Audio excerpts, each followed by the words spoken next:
Alright, let's get this show on the road. We are continuing to work on the Great Prince of the Forest. Bambi's dad, essentially. On the Great Prince of the Forest. So loud. Bambi's dad, essentially. Shush me. Mute. Jesus Christ. That scared the fuck out of me. Alright, there we go. Let me see something real quick. I think I'm getting some skipped frames, hopefully it's not that bad. Let's see. Make sure that that's not a thing. Let me open up my task manager real quick, because I don't know what's going on. Oh no! I think we're okay. Alright. Cool, yeah. So, Great Prince of the Forest. We've been working on this for the past few streams now. And if you are interested in watching this process from the very beginning, or the dragon over here, that's all over on my YouTube channel. You guys can check that out. Essentially, the entire process just started from a sphere, shaped it up, and that's kind of where we are now, continuing to shape some of this stuff. So, I have a second image down here that I was thinking about for the actual pose of the character. There are some obvious differences when you start comparing these two. I found a lot of different versions of this character. So again, Bambi's dad here. These are all Bambi's dad, but like in this image, you see that his antlers are more, I don't know, they kind of remind me more of like an elk or something. And his pose in his body is just proportionally shaped differently. I might try to go for that pose though, either way. I like some of the stuff that's going on there. But yeah, let's dive right in. And as always, if you guys have any questions along the way, feel free to shout them out in chat, and I'll do the best I can to answer what I can. And we'll, I think, be starting with our ears, since I've been putting that off for quite a while. The first thing I want to do up here is start by just creating a simple mask around the bottom portion of that ear, and I want to start, I'm thinking I might actually split this off. I think it might be easier to do this, and I think it'll be easier to split this off for a few reasons. It's going to give me a little bit more control over how this shape transitions, and it's going to allow me to more easily be able to thin out this ear and get this feeling closer to what we need. So I'm going to polygroup that and delete our subdivs and just split that off.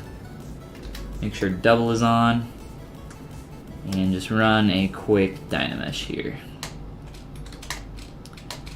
And it kind of seems like we might be taking a step backwards, but it'll make sense here in a little bit.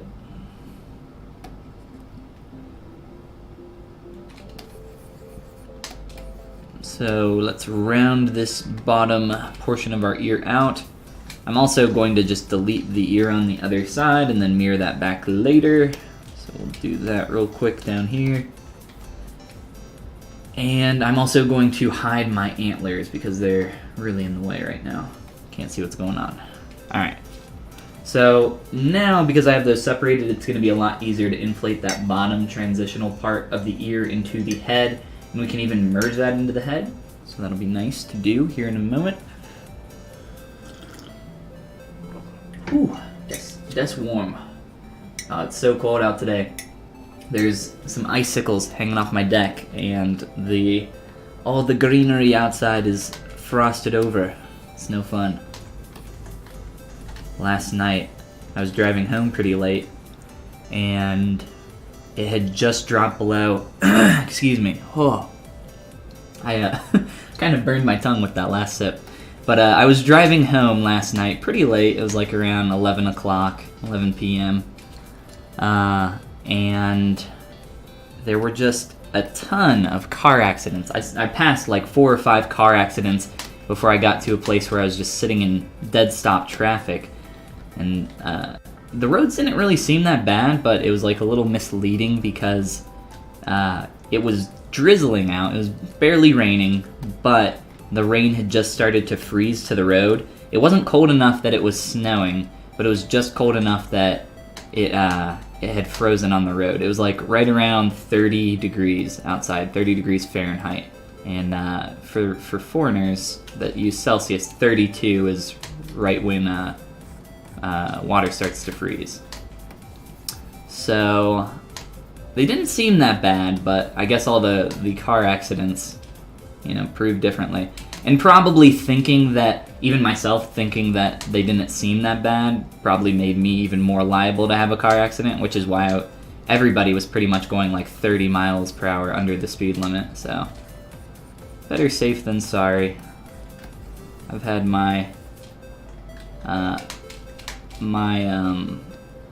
life's quota, I feel like, for car accidents. I'm good. I'm solid. I don't need any more.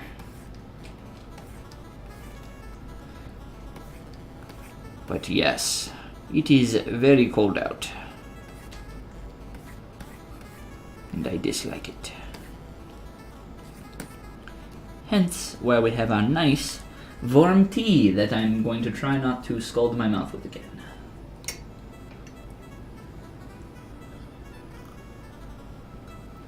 I'm not good with hot stuff, like, not spicy, but like temperature hot. I have to let it sit for a long time. With my tea, that ends up being too long typically, and it's cold, which sucks. So the shape, the transitional shape that we're trying to get here, if we were to zoom in here, you can essentially see this needs to round out a little bit more, and then it's going to have like this tight V transition down here. So we're going to try to get that next. Make sure that that's not popping through on that side, which shouldn't be all that hard at all.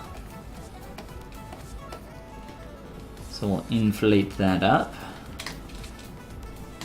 and do a quick 0.1 Z remesh, bring that down real low.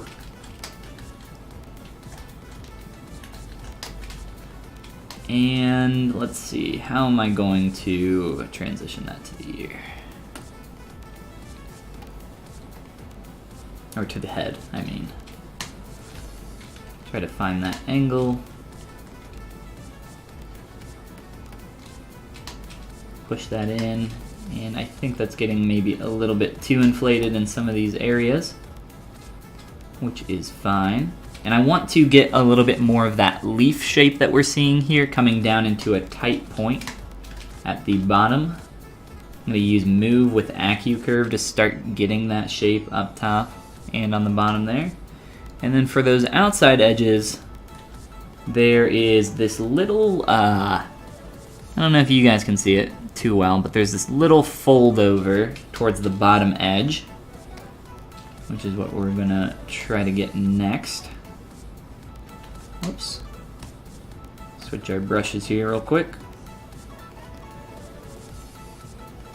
So just pull this ridge along and then pull it up on the other side.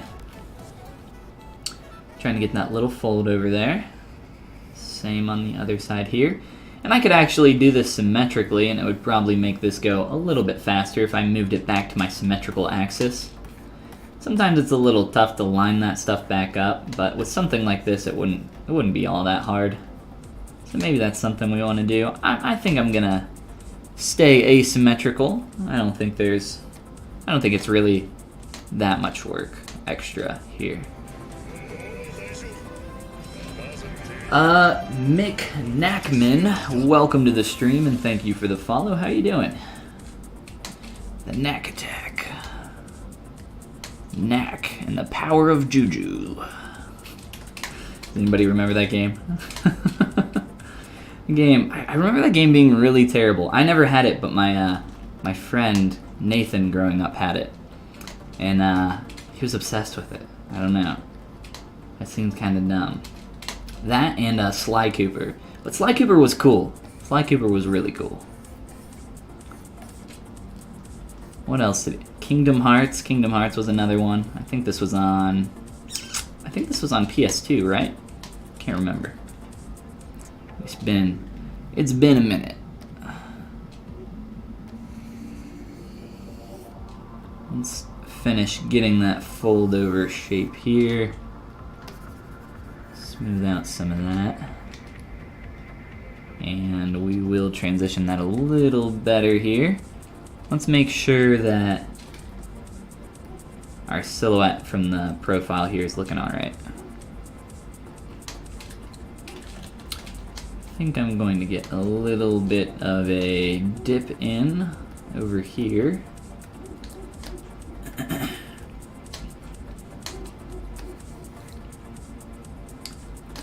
And that's starting to feel a little bit better to me. Let's try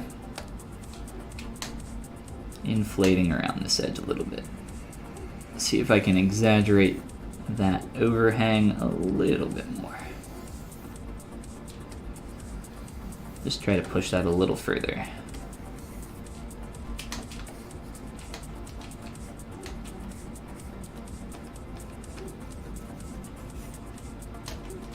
And we'll round out this edge because we don't want that unnecessary concavity there.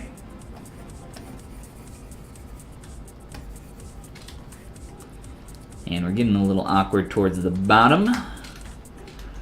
So let's fix that. Move back face masking. Start cleaning up that edge. Whoop, get off of there. Alright, let's see. Getting a little bit too tight through some of this area. Just trim that back. And I'm gonna run a Dynamesh here in a moment. Let's see, maybe like 200 or so. We'll just check out what that does.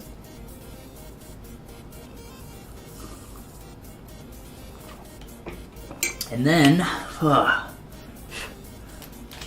so I did that so that we could clean up some of those pinching areas there.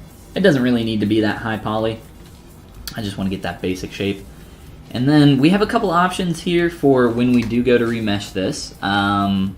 One of those options is to create a quick slice through our mesh right around here, I'm thinking, just to help it retain some of that edge.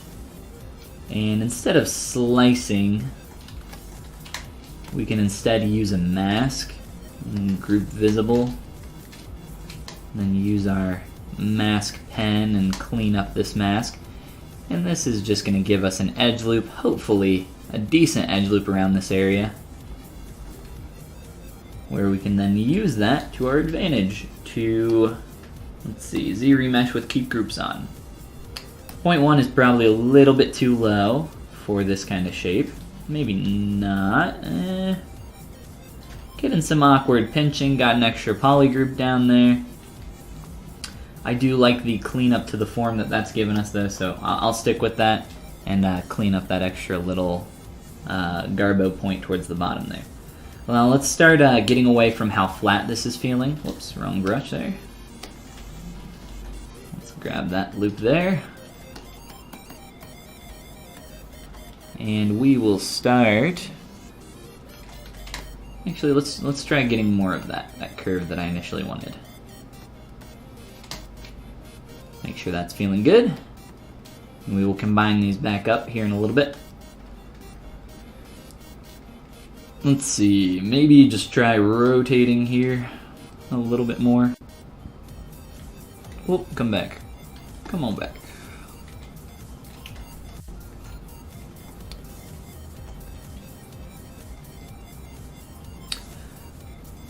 Orientation. Orientation wise, let's just rotate up a little bit more. See what that looks like smooth. And start realigning our base portion of the ear.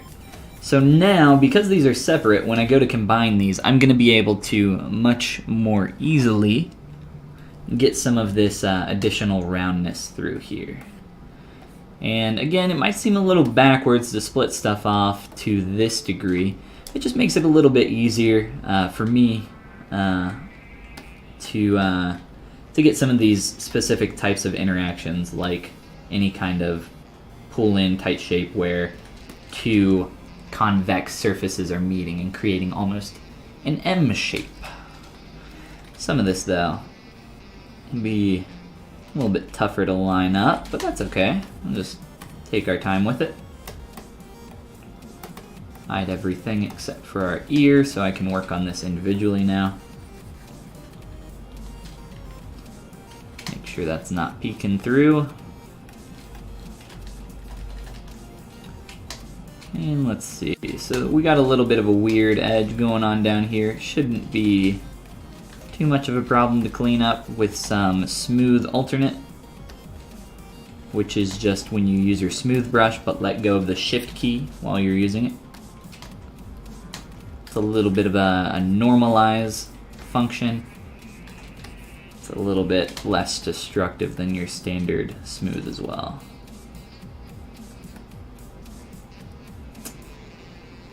Alright, let's see. Let's turn our head back on.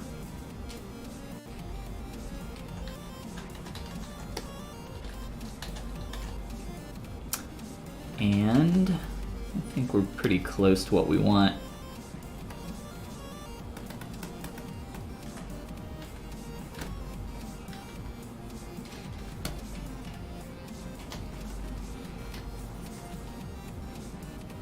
Maybe scale that down a little bit more and pull up towards the back end over here, or the top end.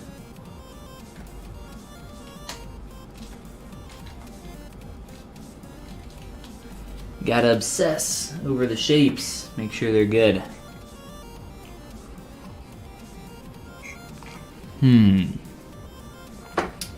Let's see, let's grab our other images over here. Take a gander. What do we got going on with your ears? That's just a mess. That's just a mess. It's a nice shape, but that's not what we're looking for. Some of those are pretty terrible. This guy, this is what I was looking for. So there's that little folded over edge that I'm talking about, and you can see that in real deer as well. Let's Google real deer. Here. These are some big ears, big floppy ears. So that folded over edge, what I'm going to attempt to do is blend that into that secondary piece of geometry and try to get some of that shape to feel a little bit more connected once we combine that. This is awesome. This is epic. Maybe after we do Bambi's dad, we can actually do a little Bambino here. He's a cutie.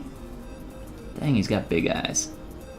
And look at these are those his eyelashes going out all the way to here? Holy crap. Lashes on fleek. Alright, so let's get back to our stylized deer ears here.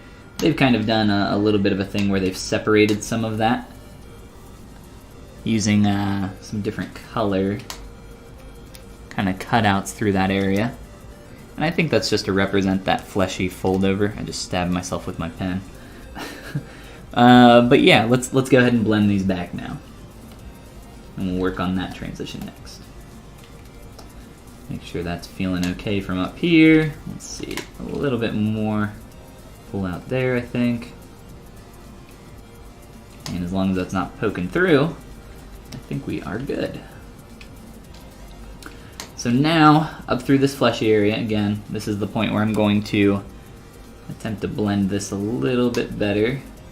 And I'll probably end up pulling this corner down some more as well, but the tough part of this shape, it's a pretty interesting shape, but the tough part is getting this to blend in the front nicely and have this feel almost seamless if you were to look at the silhouette as it wraps around there.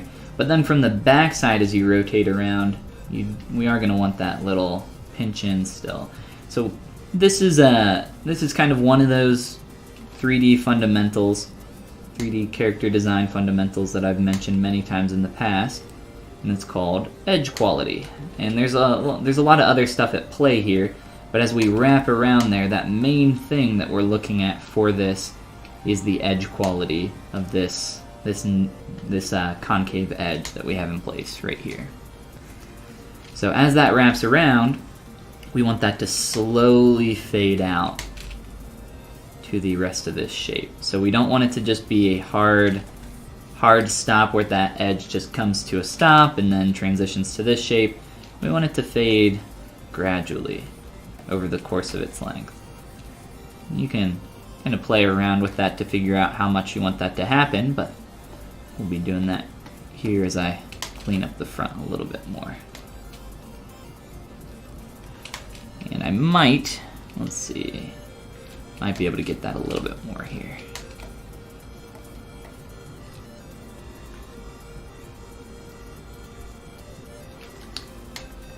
So currently just clay tubes, trim dynamic, and a little bit of smooth through some of this. So as we hit that edge, tightest point is going to be back here in the middle. And then we just want that to fade out again gradually through here.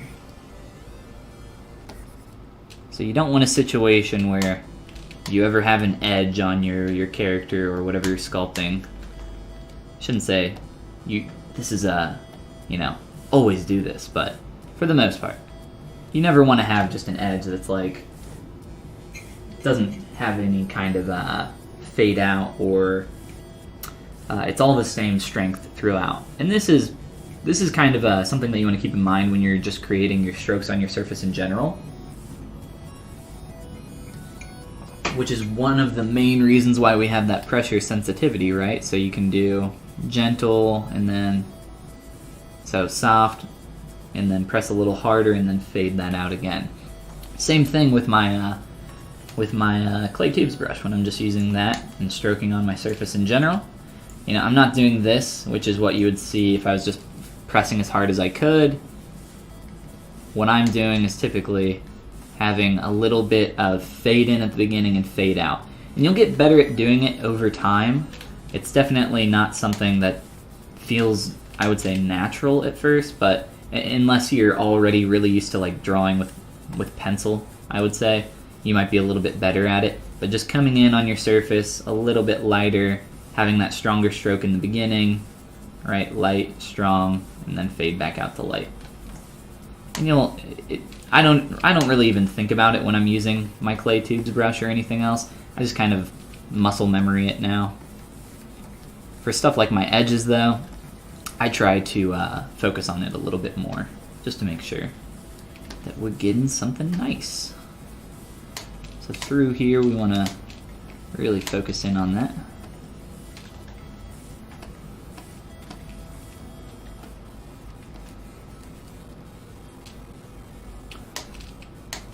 And I think maybe comparatively what I'm talking about for like this type of stroke here is what you would see in your line quality in a 2D sketch. Having those thicker lines right towards the foreground to indicate maybe that they're closer, thinner, less shaded in areas towards the back. Kind of like a value difference in edges. Alright, so we've blended the front there, and I think we can now start to play with that edge a little bit more. Move AccuCurve. Really pull that down. Great.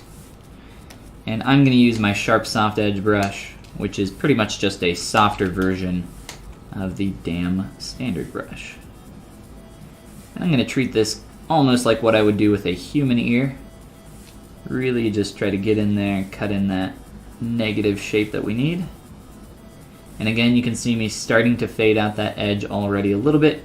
It ends a little abruptly, so we'll probably want to continue that. And I'll probably use some kind of pinch brush here to kind of close that out towards the end. Bring that out a little bit more up to here and start fading that out. So you don't necessarily have to do it in one stroke. Sculpture is a little forgiving in that regard, where you don't have to make a line, go back, and make the same line 100 times. There are other ways that you can go back over and fix a lot of that. So as we get up towards the top here, let's really start to soften some of that, maybe a little bit more. And I'm just in Dynamesh right now. This is all just Dynamesh together pretty quick. But we will be cleaning that up with a remesh in a moment. Let's see.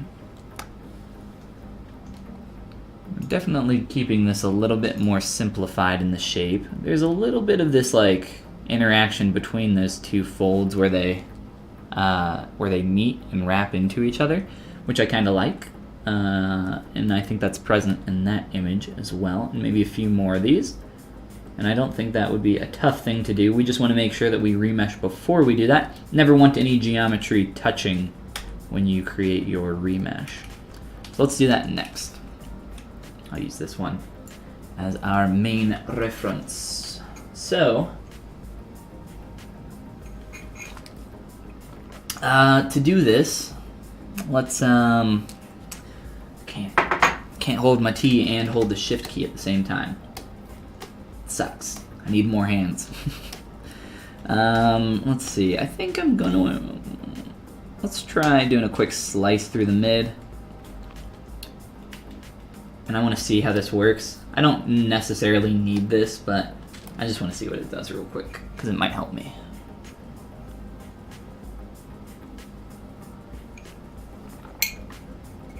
And my thought process with creating that little cut down the middle is so that I can get a clean edge loop right down the mid section. By the way, I don't know if Ariel is here, but I just said the word edge loop. So she was asking about edge loops earlier, and I wanted to show a really good example because there's many here. An edge loop, right, is just, in this case, if you have an edge, this is an edge, that's a vertice, that's a face, that's what makes up the basics of 3D modeling in polygons. So if we have an edge here, and that edge perfectly wraps all the way around an object back into itself, which it does, you can do a lot of cool interactions with it, like let's say beveling. So I can like split that edge, or that edge loop, and it's a perfect loop, so it'll be able to do that operation. On something that's not a perfect edge loop, such as this, see this little point right here? This is a no-no, this is bad. But it's okay because it's automatic topology and I'm not too worried about it. I'm not gonna need to use any of my tools that would require working with an edge loop here. This point is called essentially it's just a star. Here's another one over here. A lot of names for them, but they're just areas where essentially edge loops break down. If you see I try to bevel that edge like we did up here, this gives us a clean edge bevel. Up here it's freaking out because it doesn't know which way to take the geometry, because we're essentially, we're flowing in here to this edge, and then it's like, where do I go? I don't know. I guess I'll do both. Sometimes ZBrush will be smart and know what you want it to do. A lot of the time, it kind of freaks out. But yeah, so we want to avoid those stars if we're doing manual retopo a lot of the time. Sometimes there are situations where it is a necessity. A lot of the time you'll find them in a couple points in the face where animation isn't a huge deal, or you'll find them like down here on the front and back of your deltoid, like shoulder girdle area. And that's just a result of going from a higher resolution topology, a higher poly count up on the face of the character, flowing down into the body that's going to have less polygons down there. But yes, let's remesh our ear, or not remesh it, but project the forms that we already have onto that. And we will continue with the quick cleanup. And I know, I never know exactly how much to explain when I'm doing my streams, because there's always a variety of people with different levels of skill and knowledge about 3D, so for me it's a little tough to always gauge, should I explain every little minute thing, or should I expect that you know all the basics or even intermediate or advanced stuff about digital sculpting and ZBrush, and talk a little bit more about those advanced topics. I try to split it up as much as I can when I see things or when I see questions about certain things, but yeah, I don't know. We're still going strong, so something's going right. Alright, blend that ear. We'll come back a little bit more towards that back. Let's see here. How am I feeling about that shape?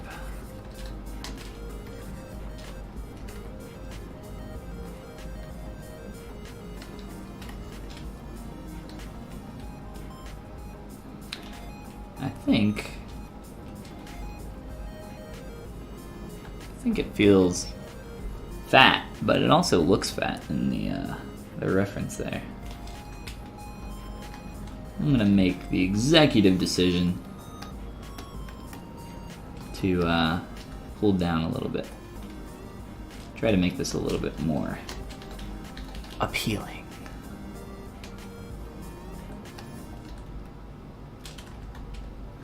And for, let's see, for this shape,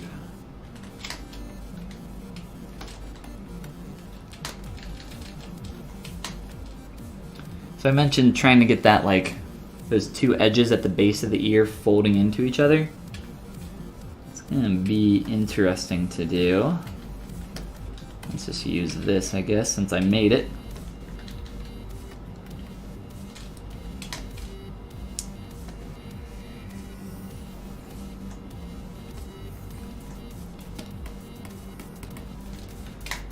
Grab move backface masking and pull in a little bit more around that edge. And then we're gonna probably do the same thing over here a little bit. Let's see how that's working. And then I'll probably just round this out. Let's see.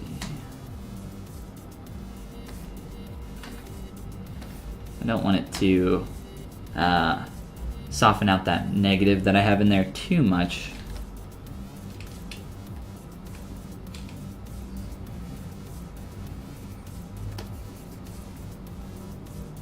I still want this shape to read like it's dipping up in. We start to lose that the more I soften that. I think maybe tightening that edge will help. All this for an ear, right? But you know, we'll probably even come back to this later and continue working on it and do more. It's what it takes to make professional level ears for deers. Deer's ears. Deer's ears? Deer ears.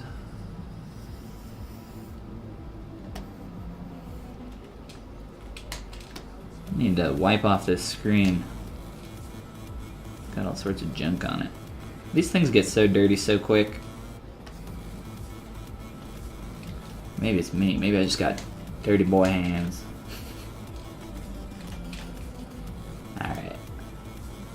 So, let's mirror that over to the other side.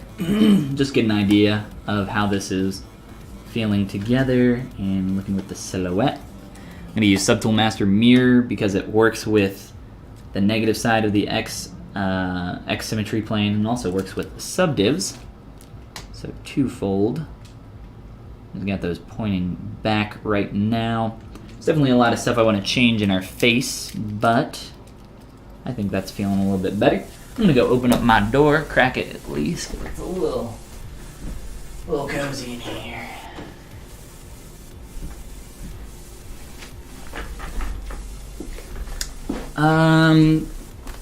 So maybe point these out a little bit for now. I know we're still in the neutral pose, but I don't think it's a terrible idea to do that and maybe get a little bit more rotation.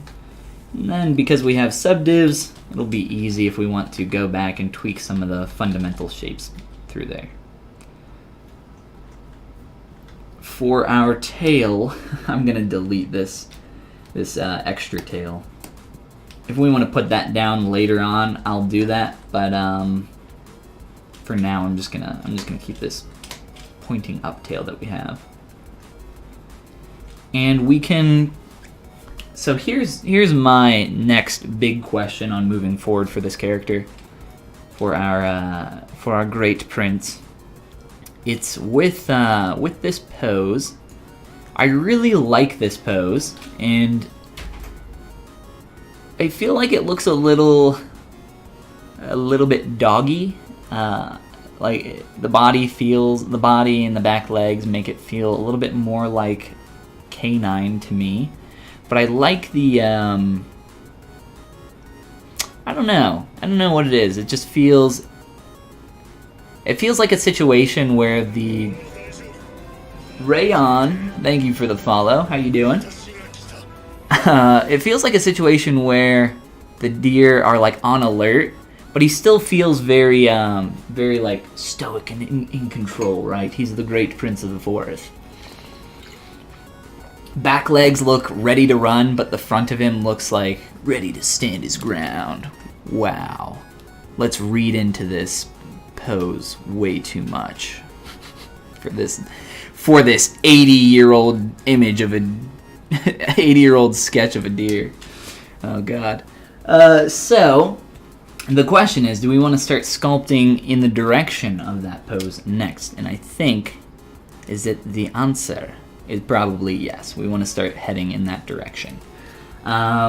So that's going to mean a few things, but I would like to start merging in some legs to the body, and when I do that, it'll be good for a few reasons, but it'll also be bad for a few others. The reason it's good is that I can start shaping up the body exactly a little bit closer to what it's going to need to be up through some of these areas, kind of flowing up into the shoulder and I guess the pelvis back here. But it is going to cause some problems with merging geometry around this bottom crease. What ends up happening, and this happens in human characters a lot as well, if you start merging this stuff down early when you're just, dynameshing and going ham, what ends up happening is you get these kind of terrible edges, and I'll show you what I'm talking about once I merge these together. You end up getting in ZBrush. Actually, the ear is a really good example. So we split off on the ear this bottom shape, this bottom base connecting shape that connects to the head, and then we got like this pointed shape. We split these off into two separate pieces, and then we merge them back together later. And I did that because it's easier to work with these tight, like creased shapes, these M silhouettes here. And anytime you have like these hard edges coming together like that, it's a lot easier to have that split. And this is kind of the same basic shape or idea that you get with an armpit. Not quite, but same basic principle. So what ends up happening when you merge that stuff together and continue working with it after a while, you start to get further away from that nice tight crease, and you start getting closer and closer to a crappy ZBrush edge, which ZBrush is very good at creating these smoother transitions.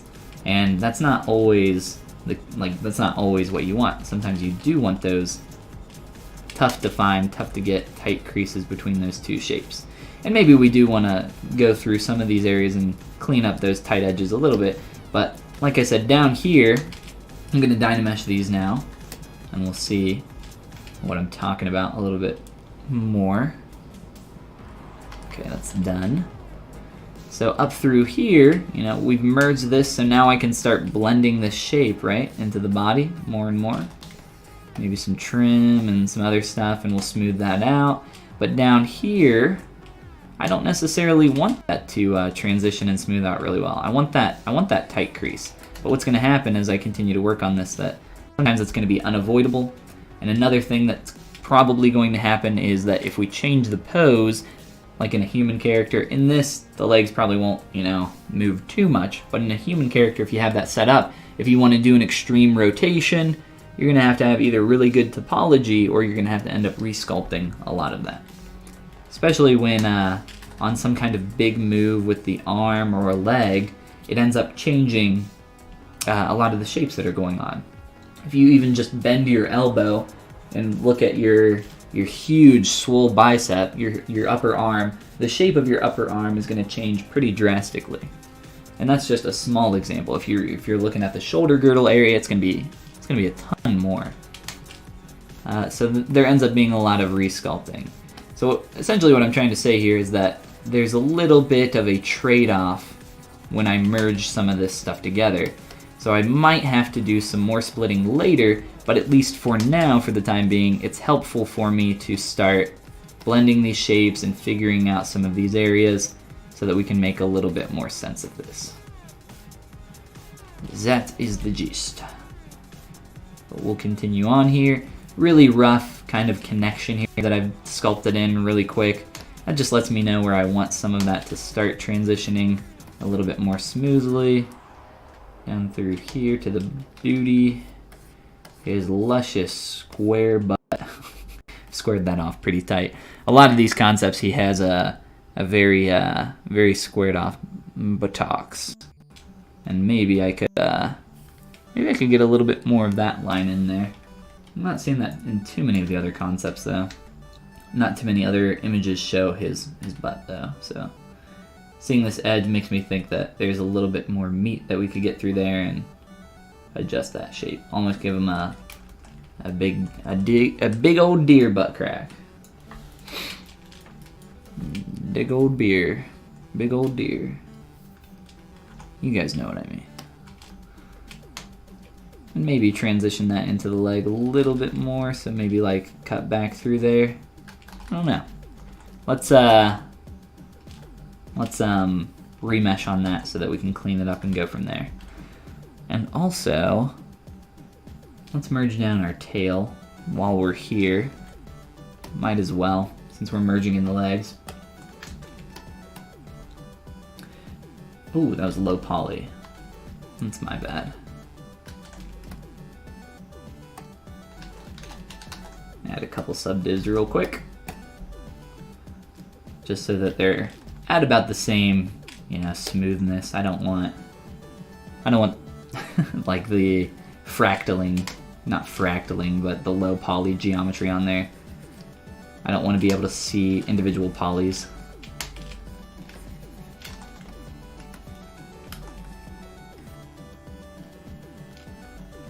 And we will clean that up more as we go as well.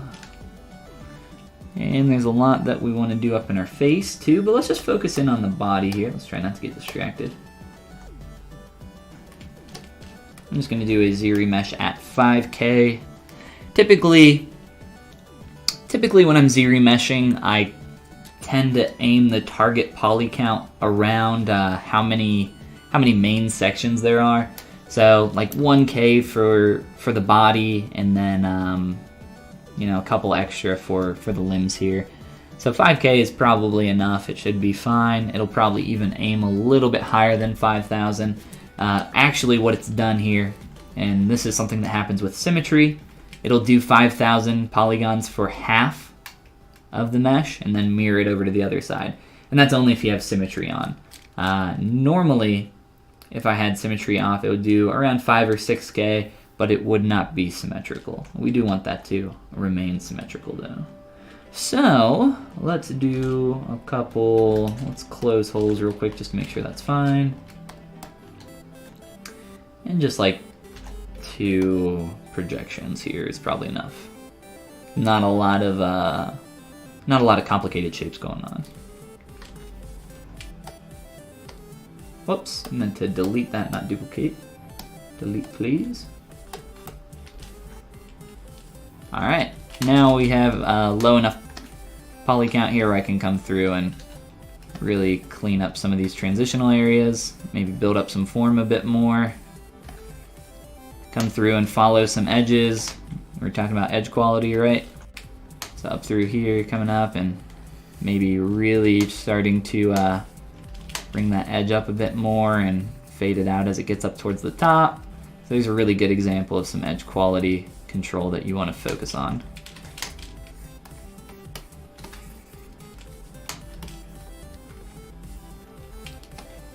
And then same thing back here.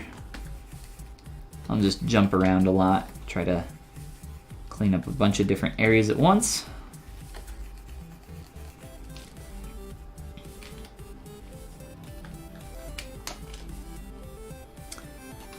And I want to be really cognizant, really aware of some of these areas where, looking at the surface, we're starting to get some awkward shadowing that's just not necessary. So I'm going to try transitioning that leg a little bit better through some of this.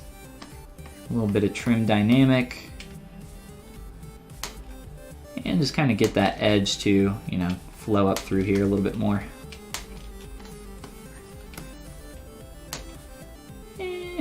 Starting to work out, but we are starting to lose that connective edge down there, so we'll probably have to do our whole focus down here on edge quality, wrap that up, maybe, let's see, check out the other side.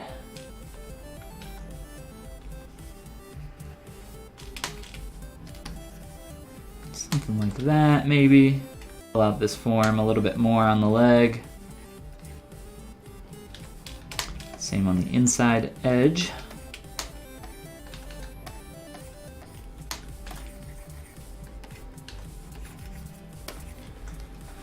And I'm being pretty rough with my surface, you know. I'm totally fine with just using some big strokes to add some form. It's a really good idea to not get too attached to what you already have. I'm way past that point now where I'm just like, I don't care, just do it quick and efficient, like whatever I need done. And it looks like maybe I'm messing up the surface a little bit more than I need to, but when I need volume in a place, it's like, okay, let's just, you know, do that really quick. Get some more volume in there. That's probably a little bit too much. Maybe a little bit more than what I was looking for. Maybe have some options with our move brush to inflate some of that area. Let's see. And this is the only reference down here where I can find his legs in such a, taking such a drastic turn there. That really sharp, like, L shape going on with his leg. The sound effects do help, yes. A lot of these other images aren't quite that drastic.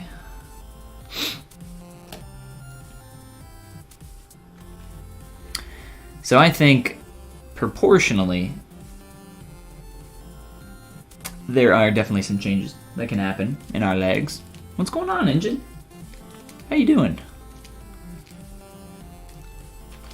The engine that could and did.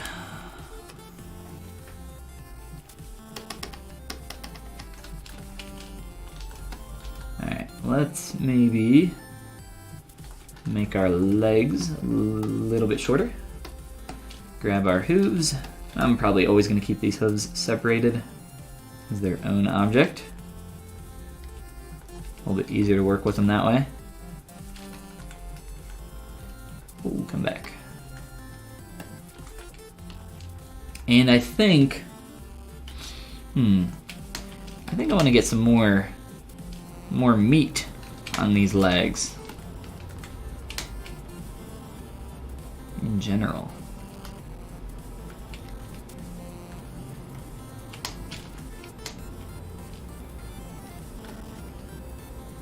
So I'm using the move brush with backface masking turned on, and allows you to only move one side of your mesh at a time. It's a little bit weird to get used to, but after you kind of understand a little bit more about how backface masking works, it's really easy to work with. And it's very helpful. I keep it on for most of my brushes at all times. Except for the move brush.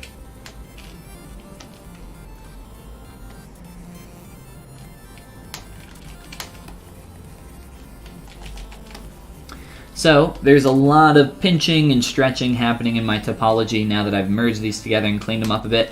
I would probably start getting to a point where I would want to like re-dynamesh this up and then play with the mesh a little bit more, because stuff's getting a little tough to work with. And we might want to use some polygroups or some other techniques to get a little bit cleaner topology. Let's see, what else do we want to do here to our body before jumping around some more? I'm thinking that I feel like that back is a little bit too exaggerated. I do like a lot of the stuff in the silhouette happening there, though. So let's see, let's maybe... We had it a little bit headed in this direction before.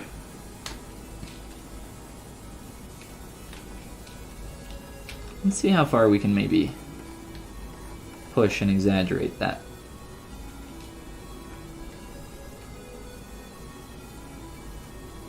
I mean, that feels like really, really up there, doesn't it?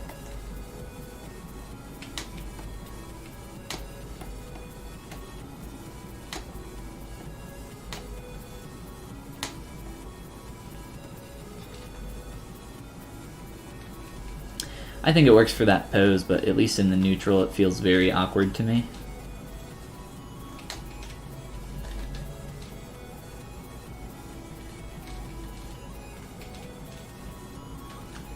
I do like the current curve that we have going on. I think that feels really nice, but doesn't mean that we can't change it. Like I said, don't get attached. Best not to, at least. I'm going to try rounding out our back a little bit, as it's feeling quite squared off.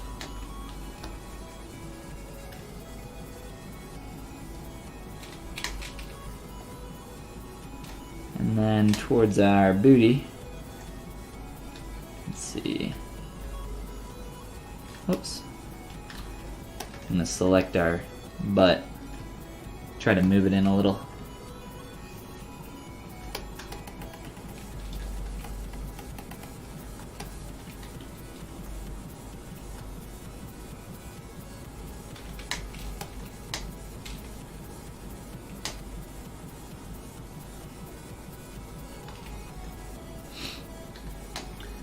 And again, going back here, trying to round out this a little bit more. Maybe a little bit more volume around the area for where the legs are connecting here. If you look at the skeleton, you can see some more. There's like a large, I guess it's their clavicle. I didn't really look at it for very long. But we gotta sculpt what we see over here first, even if it's not correct to nature.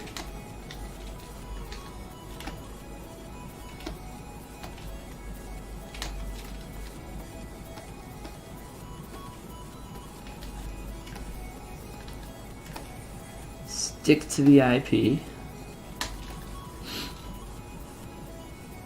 Starting to round out a little bit more.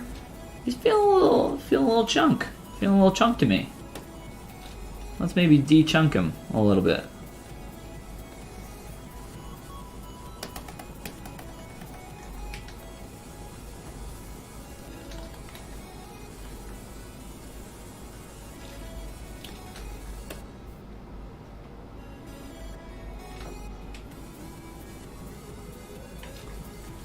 Chunky Prince of the Forest.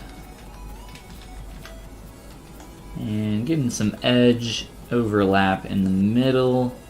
That's really not that big of a deal. I'll be able to fix that up.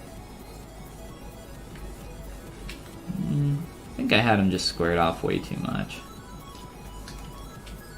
I'm gonna really try narrowing him And then also maybe try pulling in on some of this thickness going on through his back as well. Let's see some of our other images. Craig, what up? Doe. And Meow Cave. How you guys doing? Meow Cave, that's an interesting one. I like it. Meow Cave.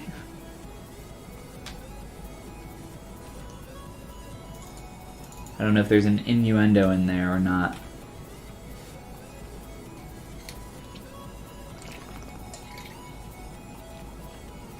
Kind of like that silhouette. That thickness feels a lot closer to what we're looking for, I think.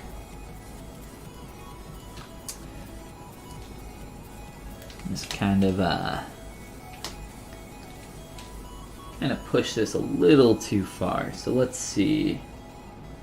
Right around here. I'm just going to do a quick poly group. Just so I can get an idea of where I want this transition to start. I'm going to do a hard pinch in here at first. And the entire reason for that is just so I can start getting my form to change. Might seem a little weird, but it'll make sense here in just a moment.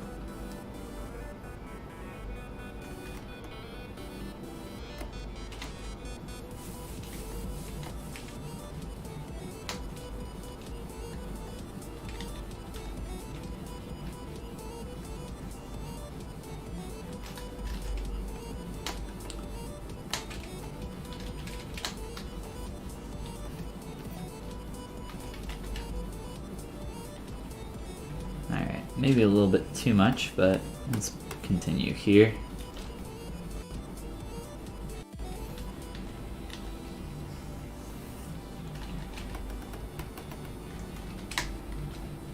I know I have like this weird curvy shape going up for his neck, but all that's going to be covered. Essentially, the entire reason I put that in was just so we could get a nice transition between our body and his little neck floof that he's got going on, which I have determined is now called his neck floof forever. He doesn't have a ton of floof, but he's got some cool neck floof going on.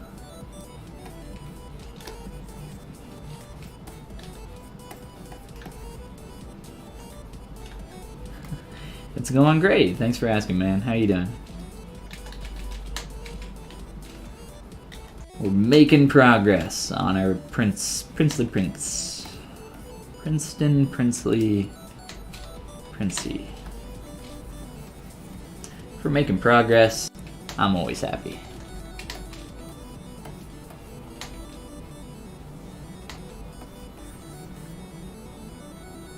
Make sure he's not feeling too close to a cylinder here. Definitely do not want that.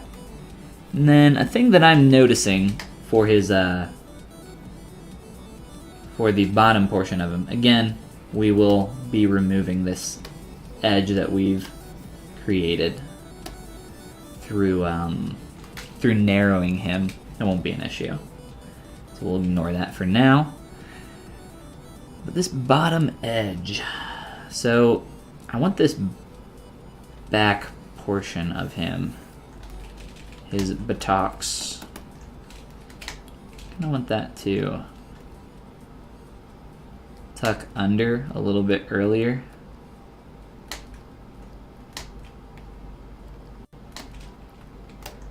Let's see. You guys can see, remember I mentioned how that inner edge for the legs, it's gonna get a little messy down there. The more we do some work down there, the more that's gonna happen. So there might be, I might not split that off. We'll see. We'll see when we get there. Find out what's gonna be easier. All right, I think I liked the way that was working before.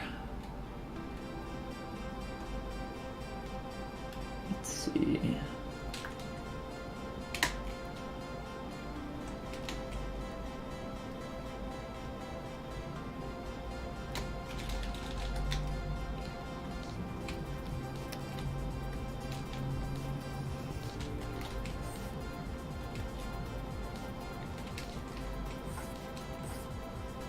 Try to get some quick secondary form in here,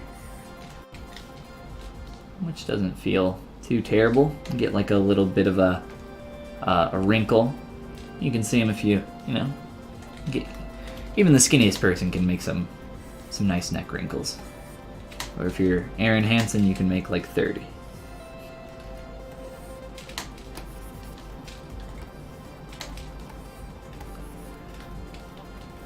A little bit more of a build up there.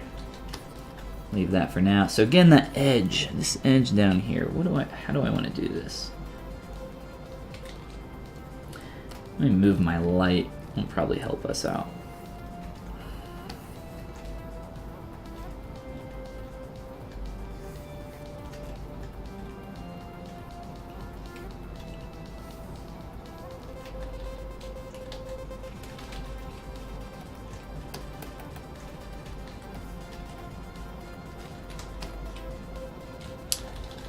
And then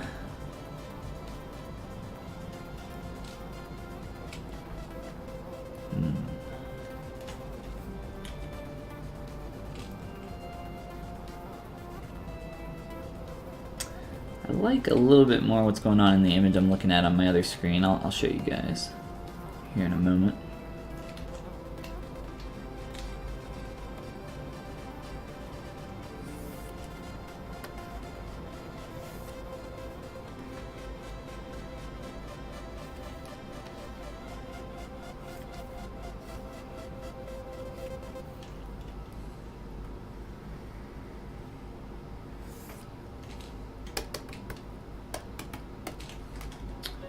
Let me try to get it in. Get this edge. It's kind of like, whoops.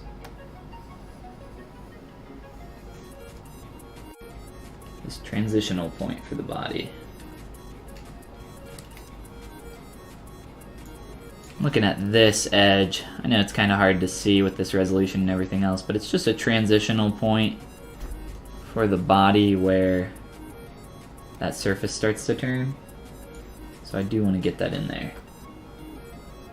I like the neck fold there. Yeah, I think it'll make more sense after we work on it a little bit more. Kind of putting it in pretty quick, but just testing out a few different shapes, some very subtle things that I'm picking up in some of these concepts.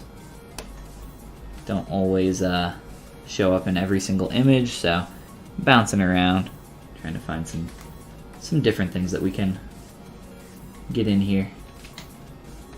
This guy, I swear, in all these different concepts, he's just a little bit different, and then some of them he's like way different, which is pretty frustrating.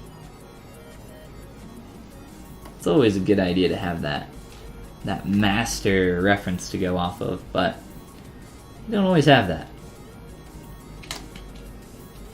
I've definitely been on projects where a client sends you a bunch of different images and the character looks completely different in many of them. Like Slimer was one where I just received like, I don't think I got even that many images on it for the concept. They're like, yeah, here he is, sculpt him like this, except looks completely different in all these images. That was fun. Slimer's kind of grody though. Grody boy.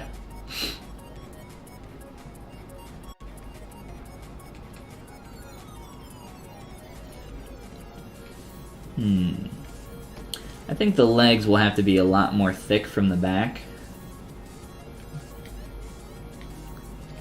Cause like, if you...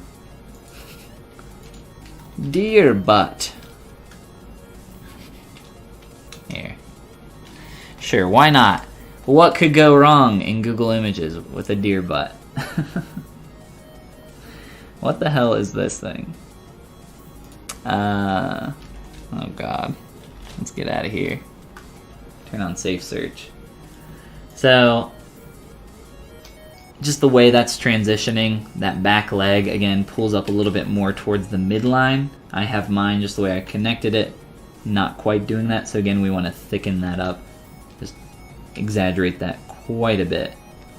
So I'll probably start getting that in there by pulling in a little bit just along this edge. Yeah. And then start transitioning that and building that up even more. So, let's see.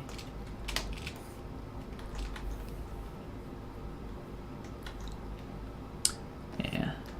I'm going to use move backface masking.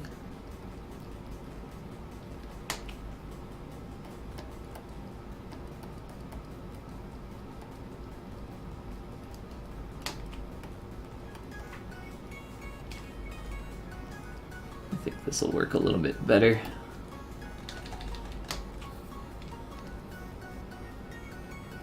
And I'm exaggerating this negative cut through here just so that I can get those legs to blend up through there.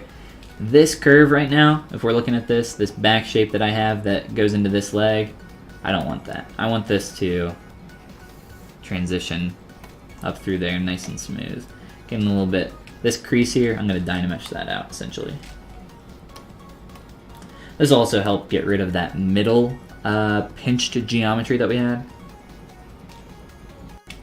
All this garbage. I'll help Dynamesh that out. And then through here, I will transition that better, but let's continue trying to get this.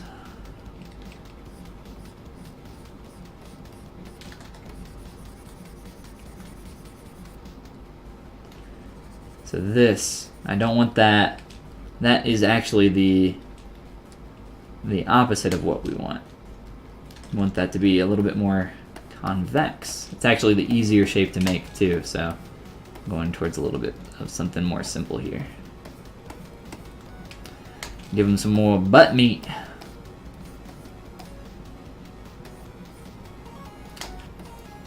I bet you never thought you would jump on Twitch and watch someone sculpt a deer booty, did ya?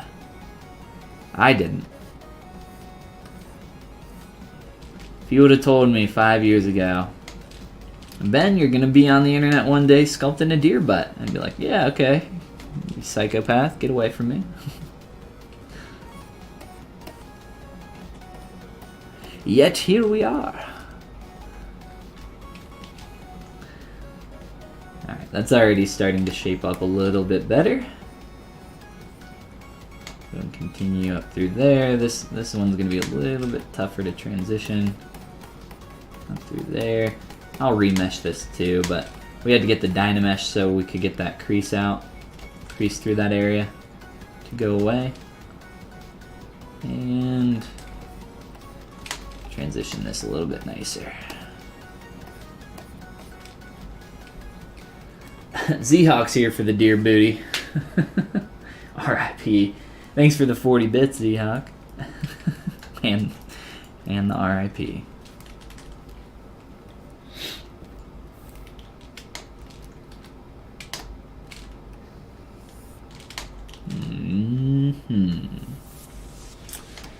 Beautiful. Beautiful, we should say. Alright, let's do a quick remesh. No poly groups, I don't think. I'm actually going to drop the poly count down a little bit. I think it was a little bit too dense last time, and it just makes it so that you can get less subdivs out of an object.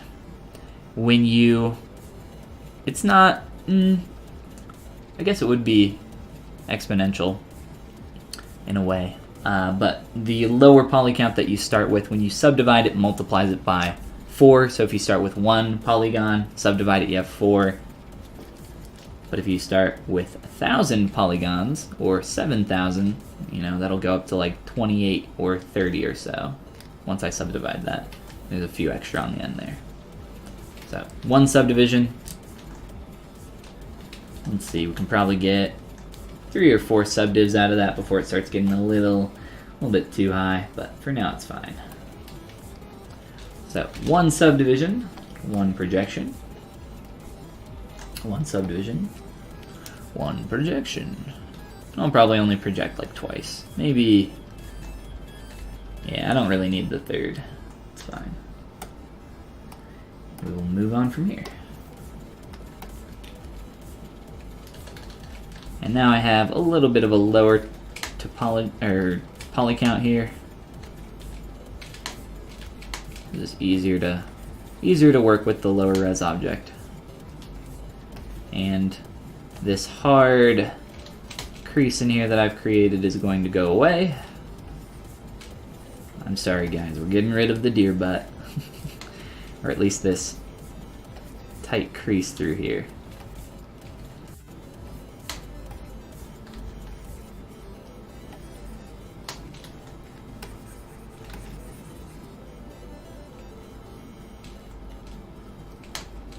Starting to make that feel like it's blending a lot better.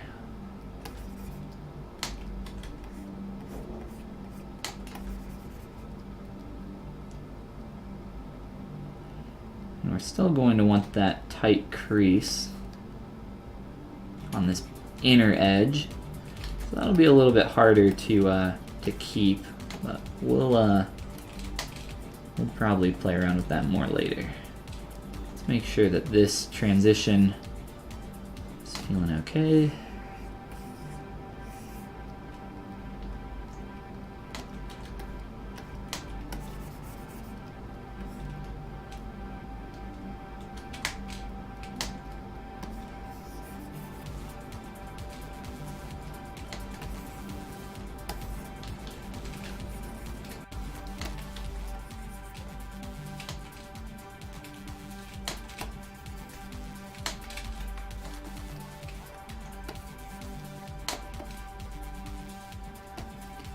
And I don't need a tight edge through here, I was just doing that to make sure that this surface started to turn at the right area.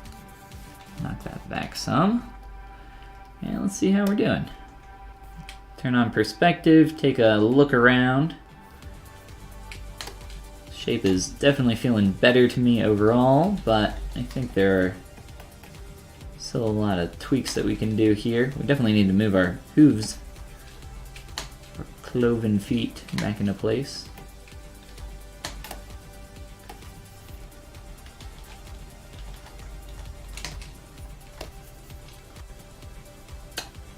Oh, it wasn't you. I'm sorry. Name's all dark. I thought it was part of the same message. Let's see. Cryptid. Sorry, Cryptid. Thank you for the 40 bits. And Labassi, welcome to the stream, as well as everybody else. How you guys doing? How's your Thursday going? Anybody working on anything cool today? Doesn't have to be ZBrush or sculpturally related or even art related. My project today is boring, right? Deer butts. We've moved on from the deer butt though. We're mature, we don't need to continually bring up the deer butt. It's a pretty good deer butt though. I can't deny. Alright, so that's a little bit more work on our body, a little bit more progress down there. We're probably going to jump back up to our face, since we've been focusing down here for a little while. And start to make some more progress up there. I'm thinking it might be a good idea to get some kind of turn in the surface around the shoulder area. Start to like block out where that might be, where that might occur. Maybe a little bit back here as well. And definitely smooth that out, knock that back.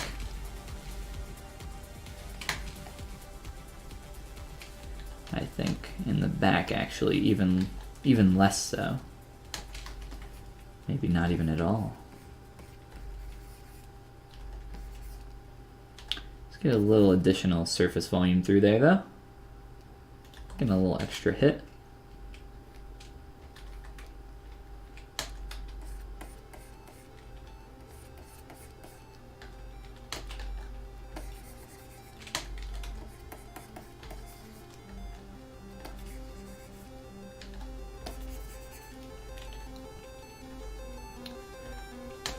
Just starting to get a little bit more of that. I feel like it's really connected through there.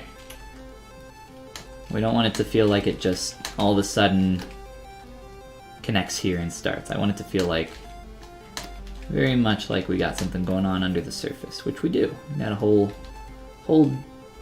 Prince deer skeleton going on under there. And then up here through the face, we'll work on this a little bit more. Definitely from the front view, it's feeling still very squirrely to me. So some of that is to do with the nose shape. It's got a unique nose going on. And some of that also has to do with the eye shape, the eyelid that we're seeing in a lot of these concepts. That's okay. We'll get that. Labasi is doing some retopology. Ooh, fun. What are you retopologizing today? And anybody else? What are you guys working on? Working on watching Twitch, maybe.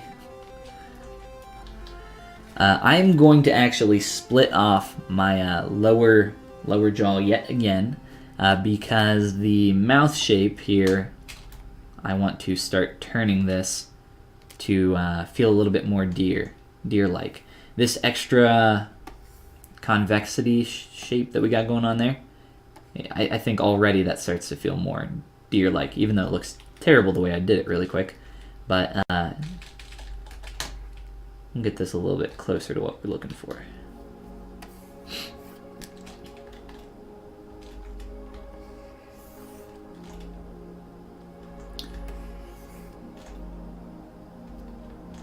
So again, not getting attached to any of this. Doesn't matter to me as long as I get the shape I need.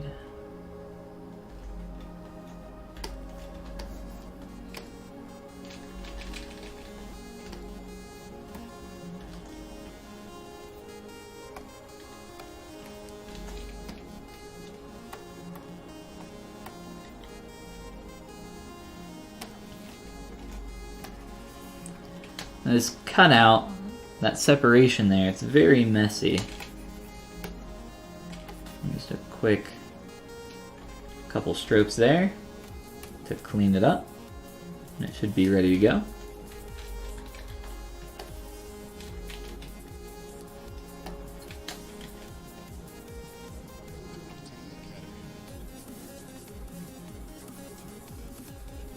Mainly, the main change we want to make here is turning the direction of our muzzle here at the end. And this is a shape that I've noticed in a few of these images.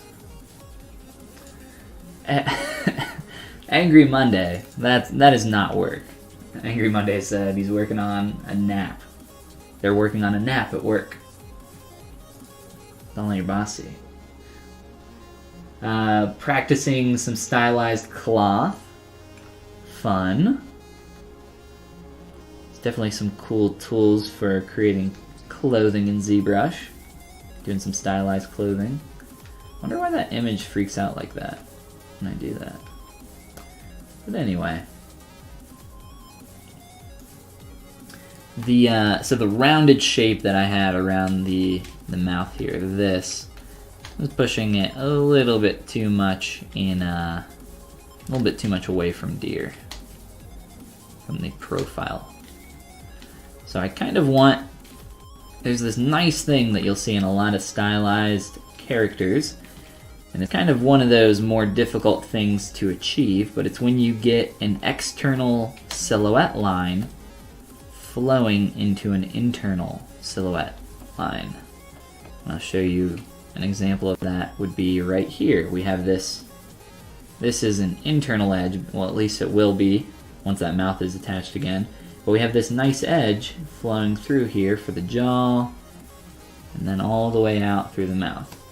Or at least it will be nice once we tweak this shape some more. I think we got some extra silhouette info that we don't need. Kinda dirtying up our lines. Also, Angry Monday, if you're working on a nap right now, how are you able to type in chat? It doesn't sound like you're very good at napping.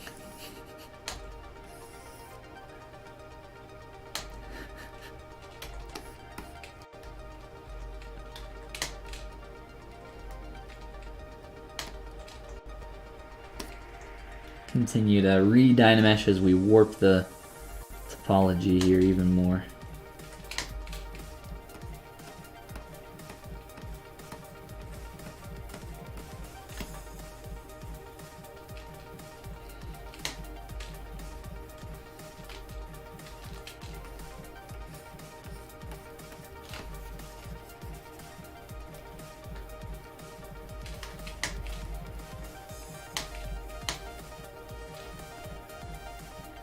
Alright. Definitely making that mouth more narrow. Probably need to hop into ZBrush.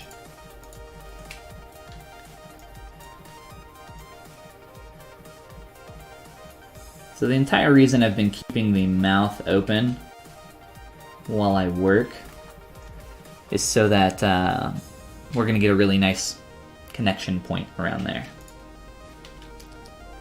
once we close up that mouth. Oops. I want to square this out a bit more like what I'm seeing in some of these images. A little bit more flat through the mouth. This is actually a great example. I know it's very blurry, but this outside silhouette line, crap, try that again. This outer edge here flowing up through the mouth there, that's like the next level stuff that you look for. Or down here, this internal edge here flowing around the body, out and around the body. That's good stuff. That's what we're looking for. And we got some of that going on, but let's see. Find a more squared off mouth. Multitasking master, something like that. You always lose so much detail when you Dynamesh, and you don't mean wrinkles. Those changes of planes and creases take a hit. Yeah, so like up here I have some creases and plane changes. Like if you look right here, this tight area is defining between this side and this side of this edge. You might just need to increase your Dynamesh resolution, but you might also just need to be working a little bit more with ZBrushing and projecting. And you might be, I can't tell because I'm not looking at your file or what you're sculpting, you might be jumping a little bit too far or too far ahead on some of that stuff instead of working a little bit more on your larger shapes. Again, I can't tell because I'm not looking at your file, but that's kind of what it sounds like. Hard to tell without seeing though. Might just be a res issue, which isn't too hard to fix.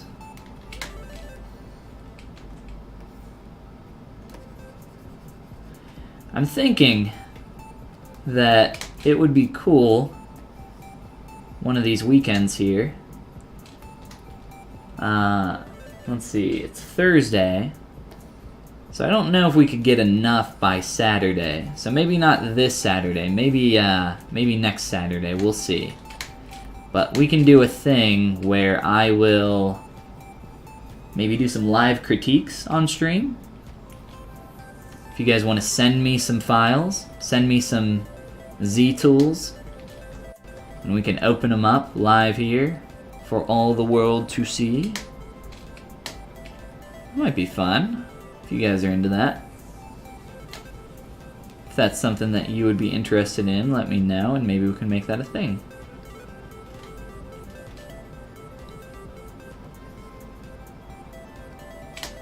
Depending on how many we get, of course.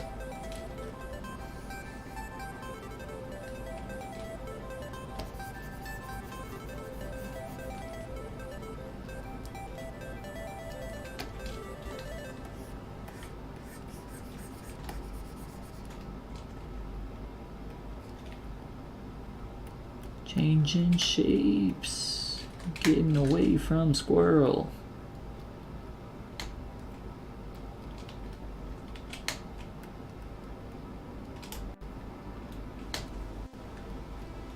So sad. Such a sad deer mouth.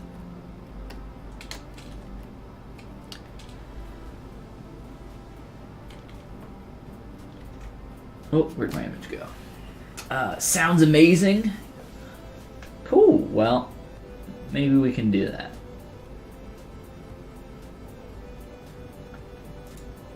So, let's say this.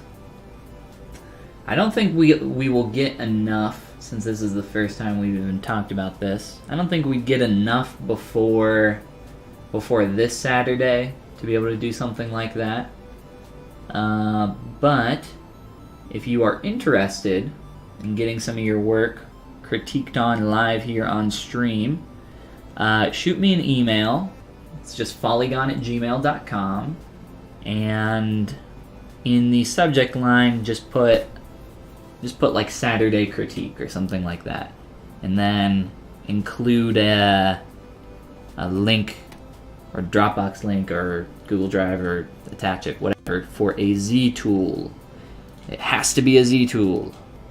I will not accept your project files. If you don't know how to save a Z tool, just go into Tool, click Save As, and it'll save everything in your current tool. So it would save all this out for me as one ZBrush file. So again, follygon@gmail.com. We'll try this out, see how many we get. Send me a Z tool if you want to get a live critique of your stuff here on stream. Include in the subject line, what did I say? Saturday critique. And also include your Twitch name, so I know who you are.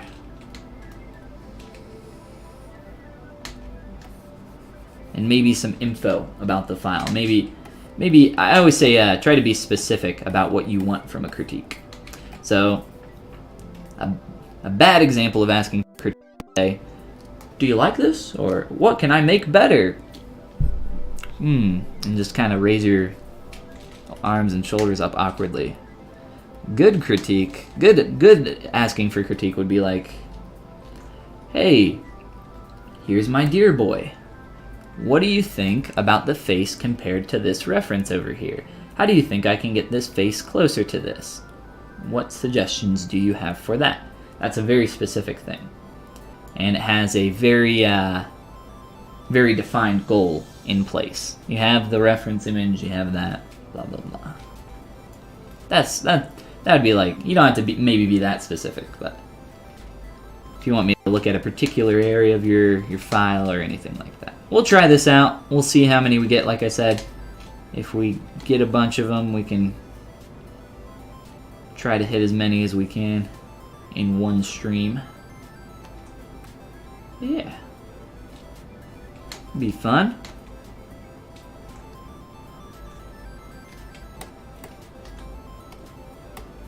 And don't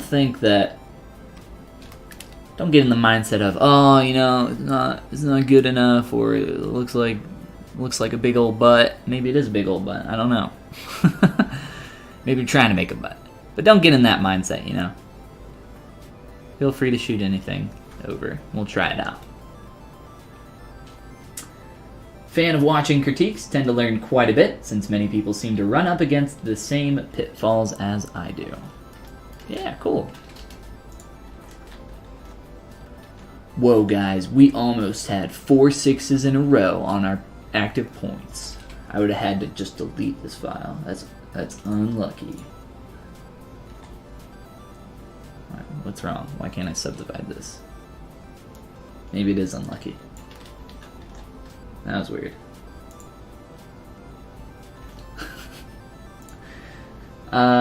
This Saturday, question mark. Maybe, if we get enough. If we get enough. I'll make a post or something on my YouTube channel.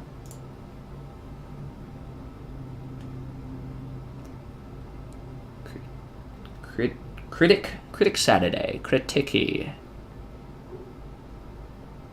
Yes. If we don't get enough by... I don't think we can get probably since we're just announcing this right now, I don't think we could get enough before before next Saturday.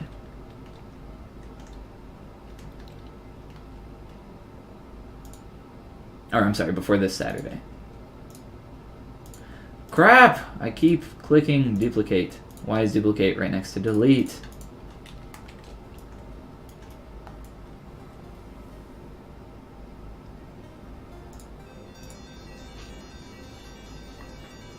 I'll go back to my nap now. Let's see.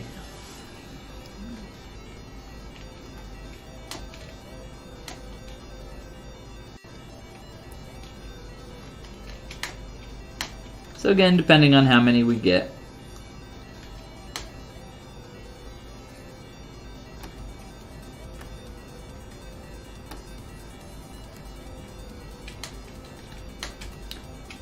Don't actually, don't send me anything yet, because I'll make if you're in the middle of typing an email, which I kind of doubt, but if you're rushing, don't do it yet. I'll make a post,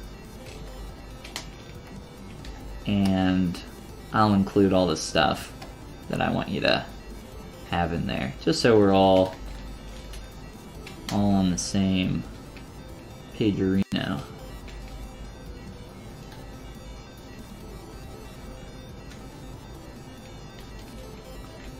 Do I need to make the top portion of this more narrow? I think I do.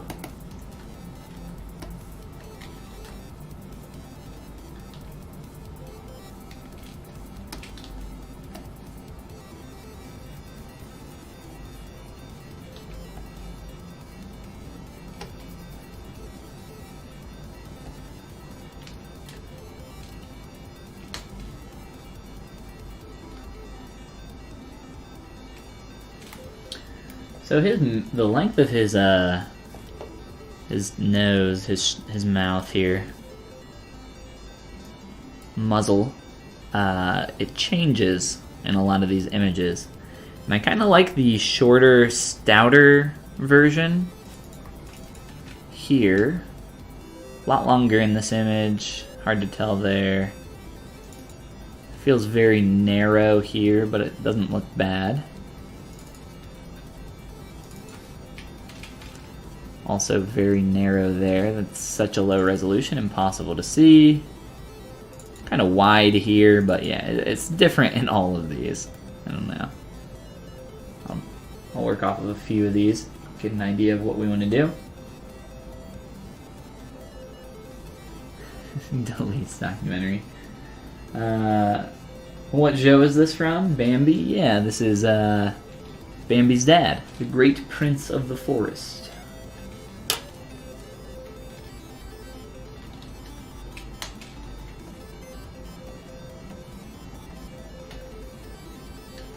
The Great Bambino.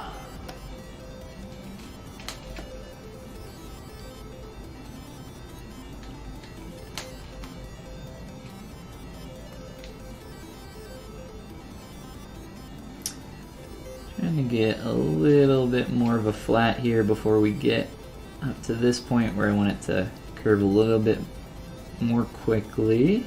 Let's see.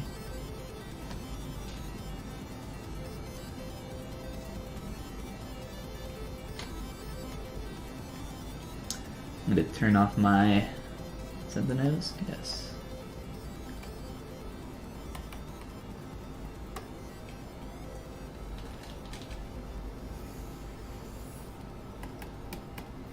Try to carefully go through some of this and adjust some of these forms.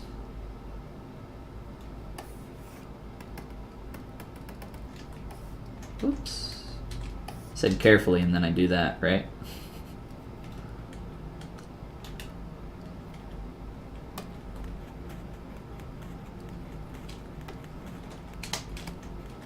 Let's see.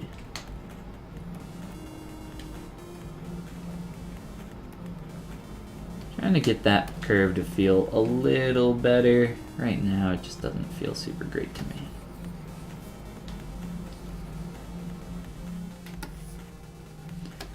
It might be because I have it planed out so hard. And I'm sure that's part of it, but let's maybe try just getting some volume down here so it's not quite as flat.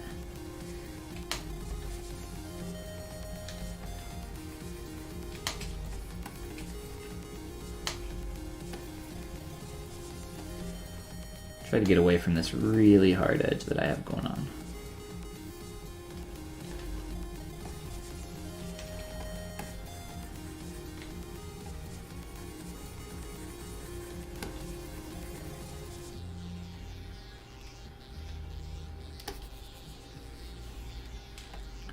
And then with this, our mouth, let's see here. I kind of want to get a lot more volume going on here. Move our light more to the center, a little bit down maybe. That's starting to feel a lot better. I don't know why we made that so thin.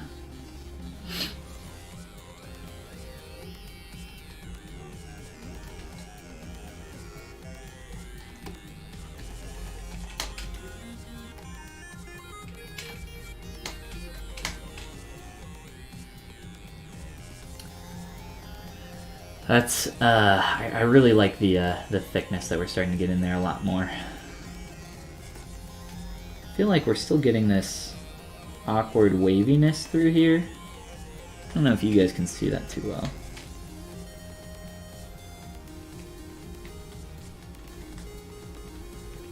Let's actually just try maybe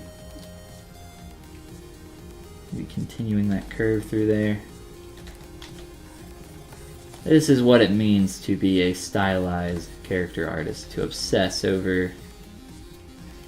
It seems like it might be really small, right? Like this really small thing, but like I've mentioned, silhouette is everything. And kind of gotta obsess over these things a little bit.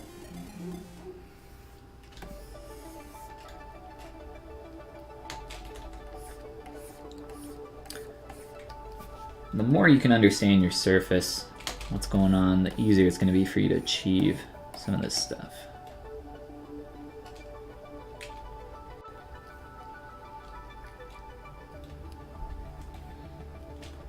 We'll be going up into our eyes here in just a moment. Let's move our nose back.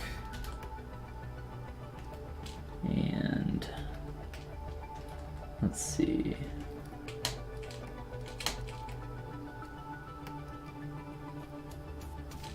It's got this very squared off nose happening in almost all of these images, so I want to achieve that. Does anyone ever use one of those mobile Cintiqs? I used to have a Cintiq Companion Hybrid. It was not, so now they started off by making the Cintiq Companion and the Companion Hybrid. The Companion by itself was a Cintiq that you could plug into your computer, or you could use it as a Cintiq and it's standalone, like essentially a tablet, but it had Windows on it. The Companion Hybrid, when you unplugged it from a computer, was an Android tablet. That was the one that I had. It was just a lot cheaper, and at that time, the Companion, the standalone machine, was having a lot of issues and getting some pretty bad reviews. But the new devices that they have, they're pretty much exactly the same thing. They've just changed the look of them a little bit, and they've changed the name. I think they're called Mobile Studio Pros now. I'd love to get one. I know that they still have some of the same issues that they used to have with overheating and really loud fans and all that.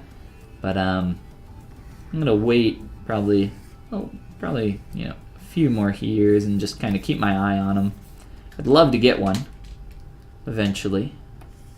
I don't currently have a laptop, so I'm a all desktop boy. But the reason I don't have a laptop is because I can't really work on a laptop. not really a fan of. I've done it in the past. It's just having a workstation is so much nicer, so much easier. But for those situations where I need to be mobile, it would be nice to have that. And it's just a nice gadget to have. Maybe in a few years they'll change the marketing, change the name again.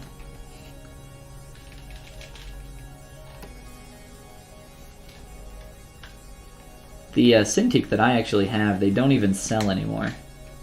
I don't even know how that happened. They only sell refurbished. Well, they still sell them. They don't make them anymore. They stopped selling this size. They sell like a 24 and a 32 or something now for their larger Cintiqs. This is, I don't know why. This was like one of their most popular devices. I love this. Cintiq.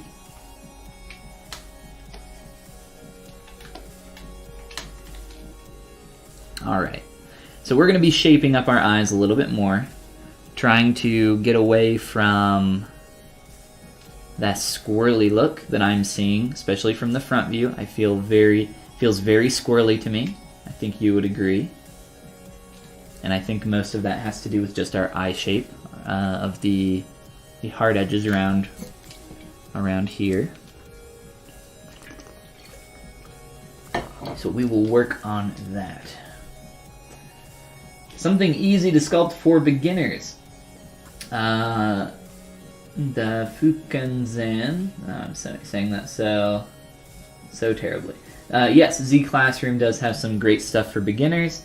If you're just looking for something to sculpt and not like tutorials, if you are looking for tutorials, of course, I'll always shout out my stuff on Gumroad, which has my absolute beginners stuff, which you can check out.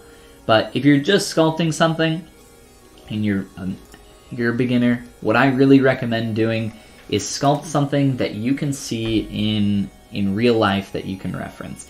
And one of my recommendations for once you're feeling a little bit more comfortable is sculpting a hand, sculpting an entire hand, because you have the ability to just hold your hand up in front of you while you're sculpting, and you have an amazing reference that you can turn at any and every angle. But that might be a little bit too tough. I think sculpting hands is really hard. Sculpting good hands is really hard, even for me.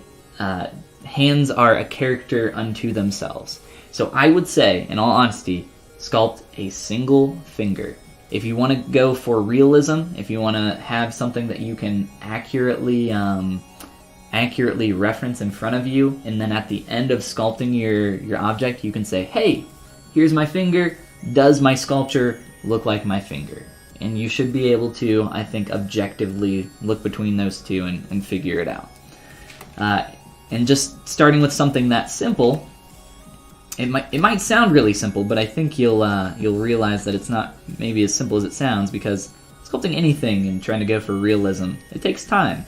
It takes a lot of time. And I think a finger is just small enough with a lot of extra additional info going on in there with wrinkles. I mean, it's got like the whole shebang. It's got primary form, a cylinder, secondary for those extra bends. It's got some nice stuff for 3D character fundamentals, stuff like straights versus curves and all that good stuff. I think it's a really good starting point for people. And then if you feel really comfortable sculpting a finger and it's super easy, sculpt an entire hand, and then you can reference your entire hand. And then from there, maybe instead of since you already have the finger and the hand done, you can do an entire arm or a forearm, and then your upper arm, and then go from there. I think I really think breaking it down into that small stuff at first is really important. I don't know if there's anything on there right now, but I see people post a ton of work that's just, it's very obvious that that person bit off a lot more than they could chew. And I don't see too many right now, but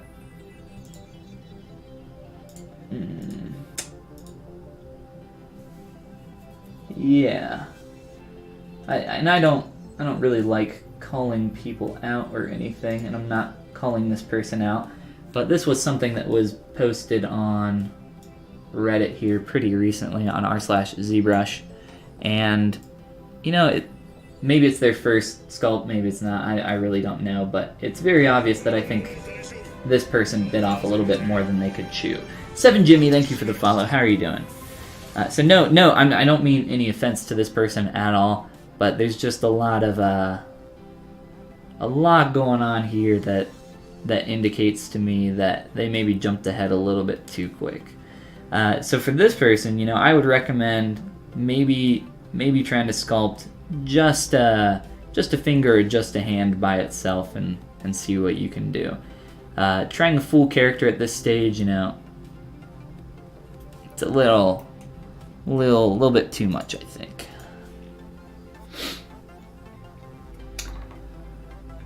Take time to learn and practice how to select, hide, and separate your mesh. It's also very important, just to learn the UI and all the quick garbage.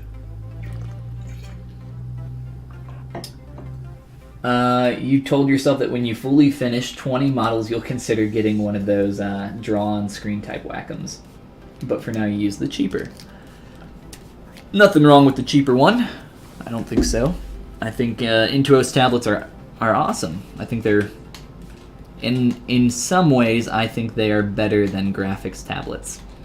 The main way being that there are situations where I'm trying to sculpt something very specific, and it's tough for me because actually my hand is in the way of what I'm attempting to do on screen. And that that kind of sucks.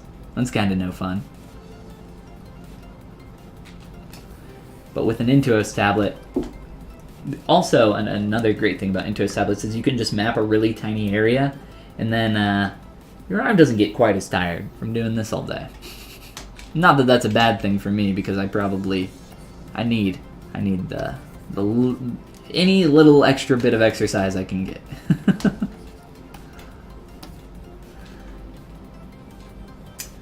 Stylized seems easier. Would you say that's true? You know, for me, I will say that I think stylized is easier for me.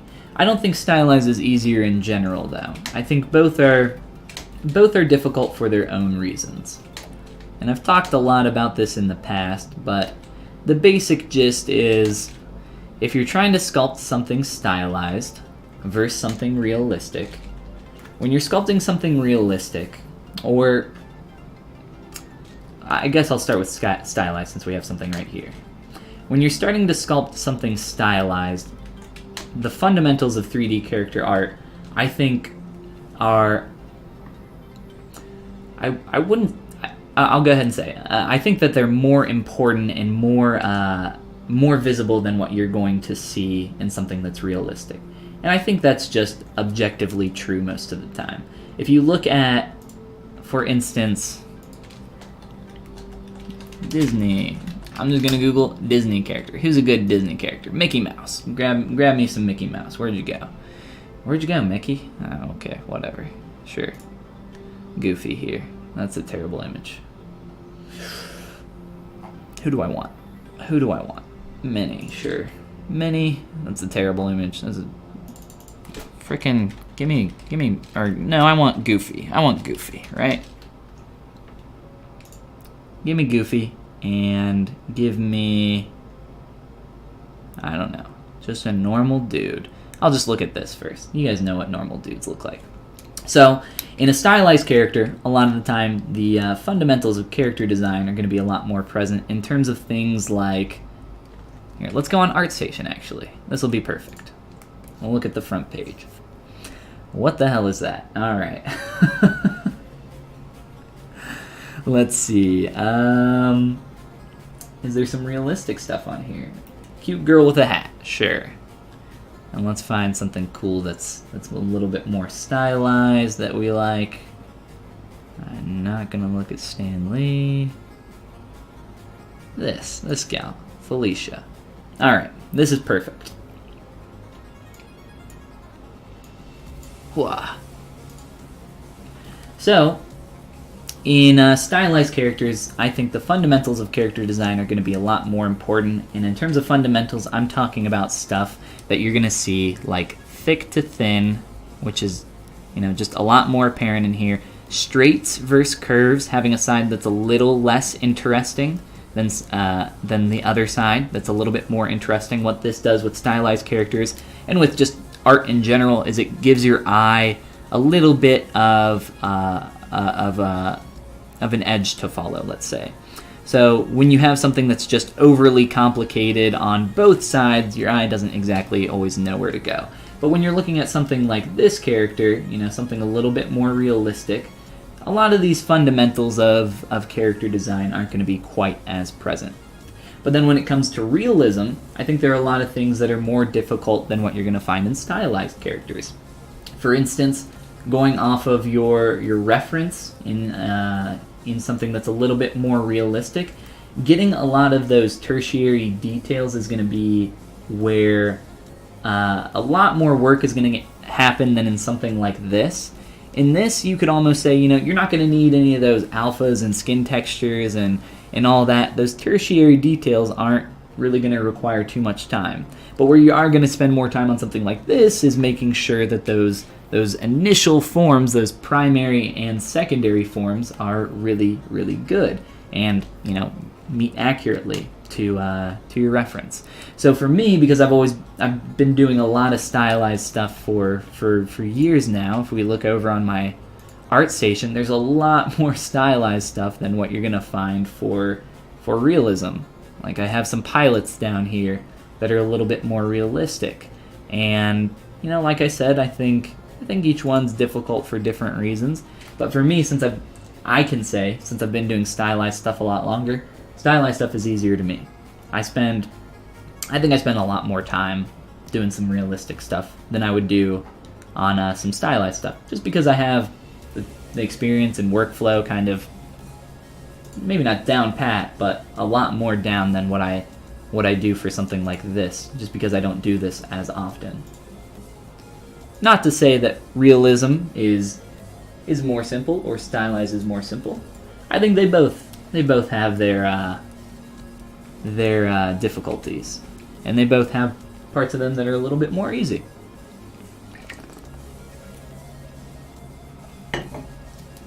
But I also would say that if you're kind of trying to figure out which route you want to go, I always believe that it's a little bit better to be more focused and maybe not your own style. I don't even know if I would say that I have my own style necessarily. I think I tend to make stuff that is of a similar style very often. But trying to find that thing that you like to create, which, I think it took me a while to figure out exactly what I wanted to get into and make more of, and I don't know, I kind of found my spot in the stylized world, and I really enjoy creating stylized characters. But I think the earlier you find that out, figure out what you want to do, I really do think the better off you're going to be, because think of all the artists that you love, right? At least for me, there's not a lot of generalists that I follow that I'm just like, oh, I love this. I love how they do everything very, very mediocre.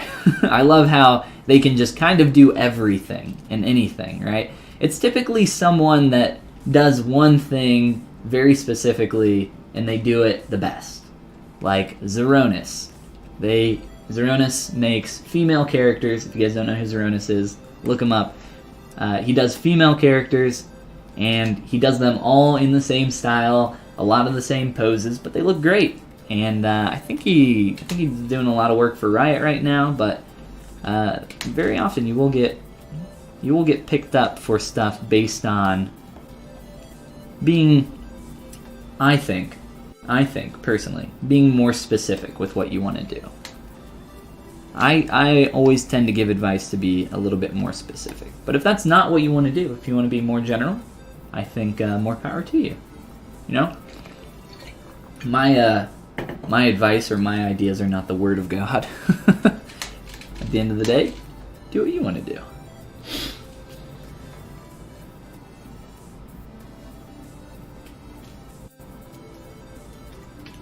Still squirrely. Let's adjust our eyes more. Let's find a little bit of a better reference image. I'm liking this guy here for that eye. If I can get a little bit more of that eye shape, 1, 2, 3, so 1, 2, and then down on the bottom, okay, I think I got it now. Figure out that eye shape a little bit more. Let's turn off our lid while we do this. You'll see this a lot in stylized characters where they have these hard transitional points in their eyelid, and it is very often actually on this internal upper lid curve here where you got the straight. Actually, I probably have another example of this. This gal. If you look at her eyes, goes like, has this straight up point here and then slides back. It's like 1, 2. It's almost like a 90-degree turn. You'll see that very often, and it actually creates a pretty appealing shape in your eye. And I'm gonna try to get that in here on our squirrel deer right now. Try to make them a little less squirrely.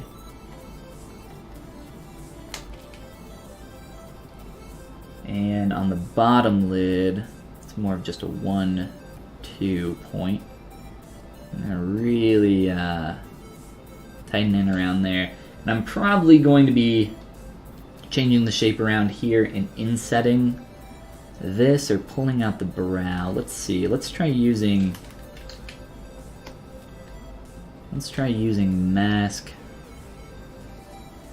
lasso there, and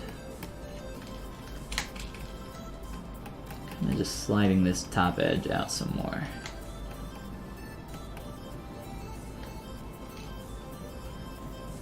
Maybe softening that. It's kind of hard to say. I think I get, man, I cannot figure out what I want to do with the volume down here for this lower eye, because this is where it starts to feel squirrely to me, in the cheek region.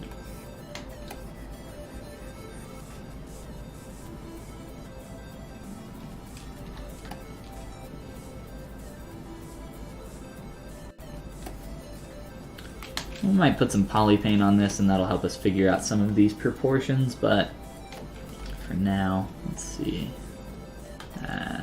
Perspective.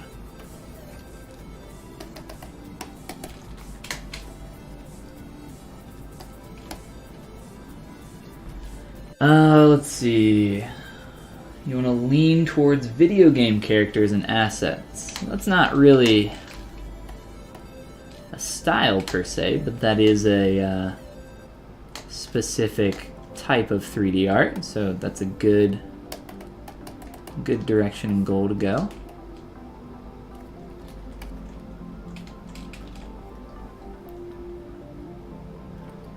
You like the method Shane Olsen takes with blocking out characters with separate shapes.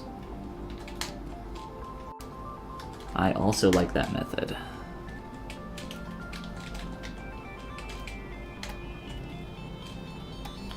I always say, when in doubt, split it out. That's what we've done on our ears and a bunch of other areas.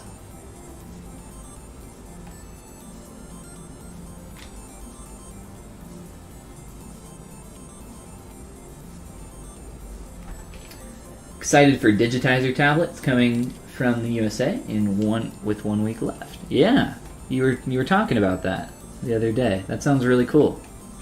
I'd be excited for that as well. I wonder, so it is, you said it has a Wacom digitizer in it. It's like the same technology, but it is not a Wacom product. Is that correct? Am I remembering that correctly?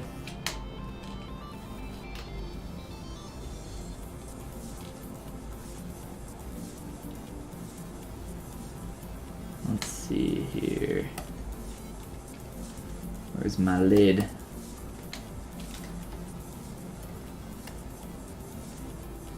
So the way this lid is going, it's actually kind of weird. At least here. Like stops up here? I don't know. I don't know how I feel about that. Try to make this look a little nicer.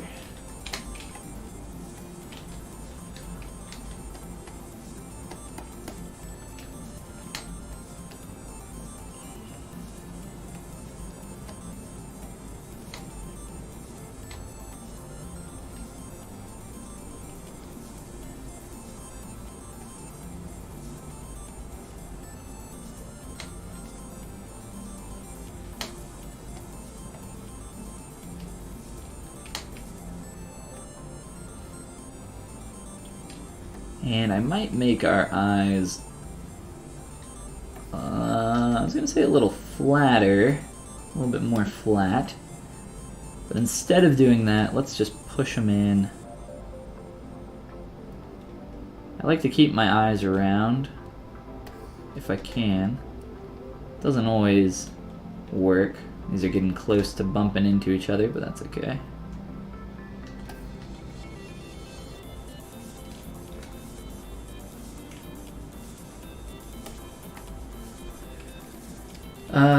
That's what your ThinkPad yoga is? Yeah, maybe it was Z-Hawk that was talking about that. I can't remember. Oh, that's right, the UG 500 or whatever. Or that's the price, not the tablet. Almost managed to buy a U-Cintiq for $50. What? But you got outbid in the last minute. Well, that stinks. I don't know. It's probably for the best. Who knows? Maybe it didn't work super great.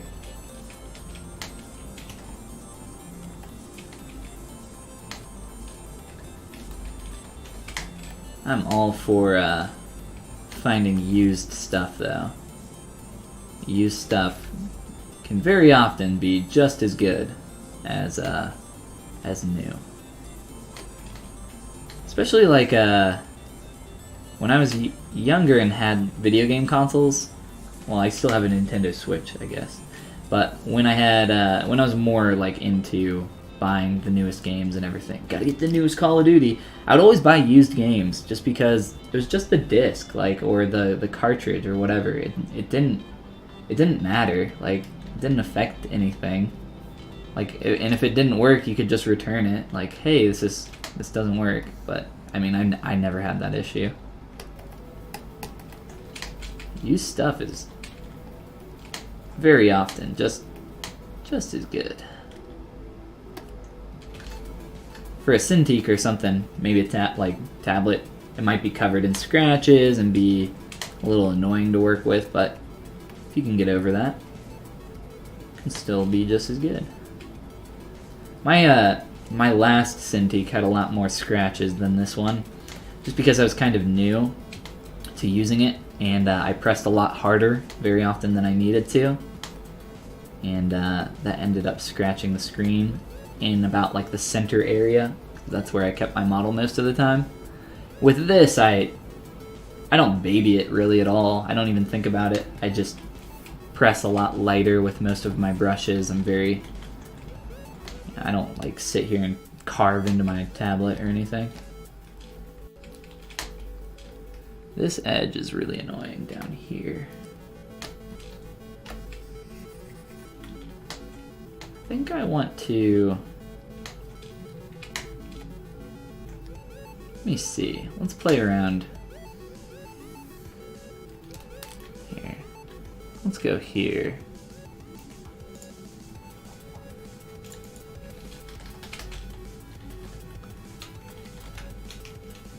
I can't find the F. Dear Gase. Dear Gase. Dear Gase? Alright. A lot more flat than I was actually thinking. Oh my god. This is my new profile picture, I think. That's awesome. That's good. Alright. So let's get a little bit more taper, I think. Get us a... That's kind of what I was thinking as well. I just wanted to look at some more examples and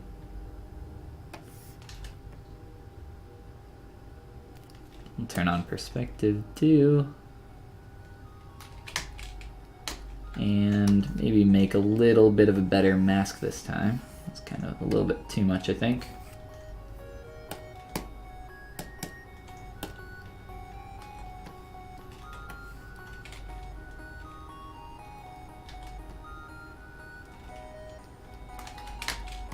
So getting a little bit more flat, and then I also want to fix a lot of the awkward concavity through here. And again, probably just mess with that eye shape in general and soften a lot of those hard edges that I've started building up. God, I love this. This is so good. It's kind of a cool picture.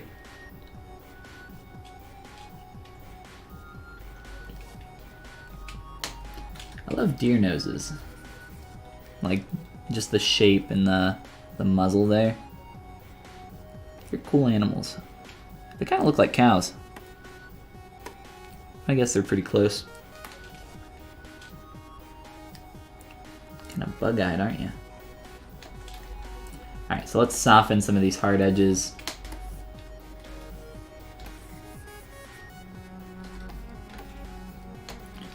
I like animals.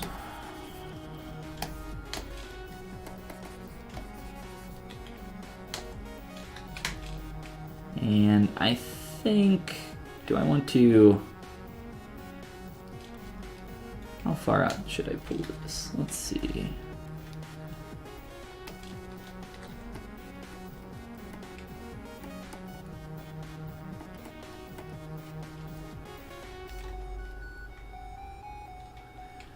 Get a little bit more volume there.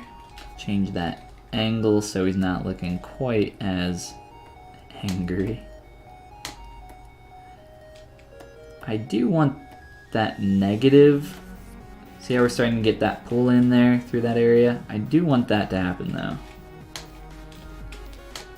Kind of being a little annoying right now.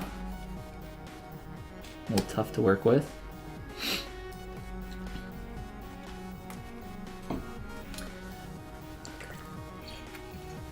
$1,700 for the Wacom tablet that you want. It's quite a lot. Quite a lot for a for essentially a monitor that you can draw on. But this one was actually even more than that. But I've used that. I mean, I use this thing literally every day.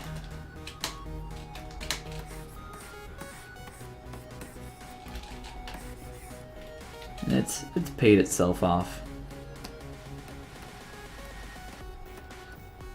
I'm having a lot of trouble lately, like selecting subtools. I don't know if you guys have noticed this in 2018.1. It's just been a little tough to alt-click stuff lately. It's kind of annoying.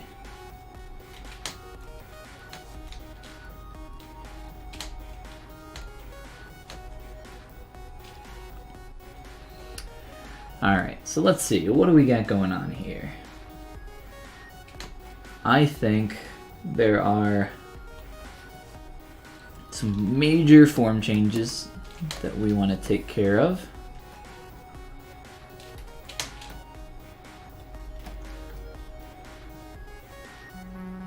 Turn our antlers on again. And I think I've kind of erased a lot of this just because I need to take a step back and examine this.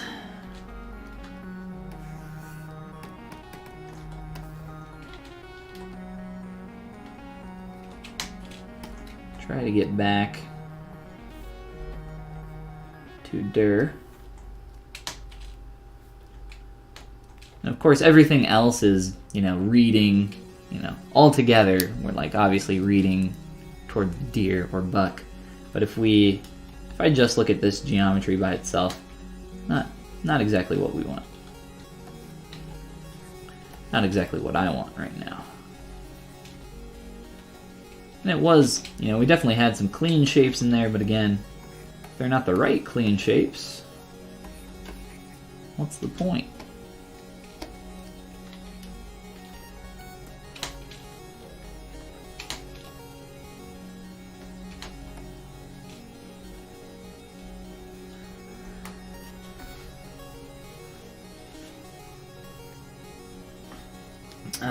Glyphy's a programmer with just an interest in sculpting, or 3D.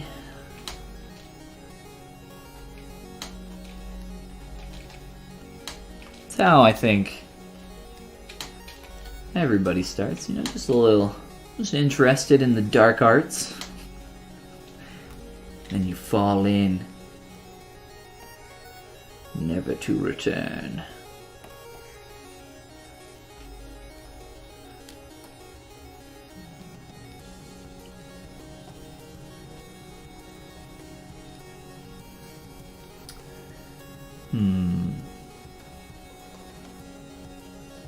I almost feel like pulling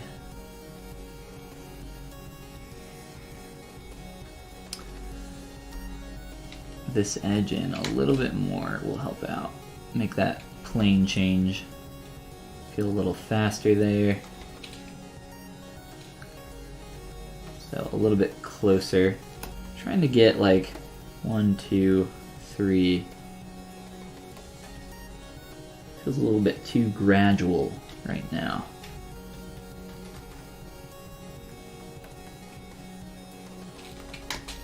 This is an example where when I use my pinch brush, I'm just like figuring out where that plane change is happening, and then I will knock that back with like trim and smooth and everything else. At least at first, it's very helpful to figure out where a surface is turning. Again, trying to get more of that just through there.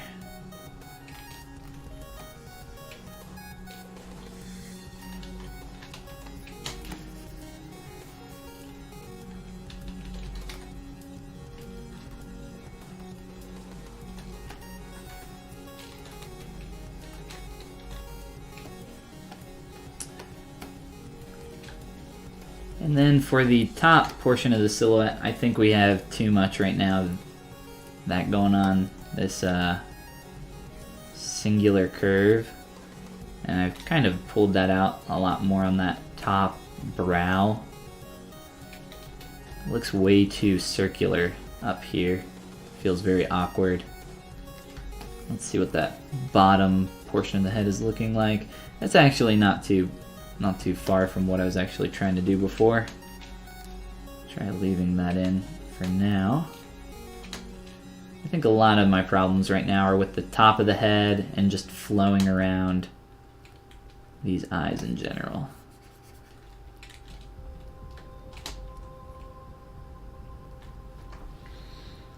I'm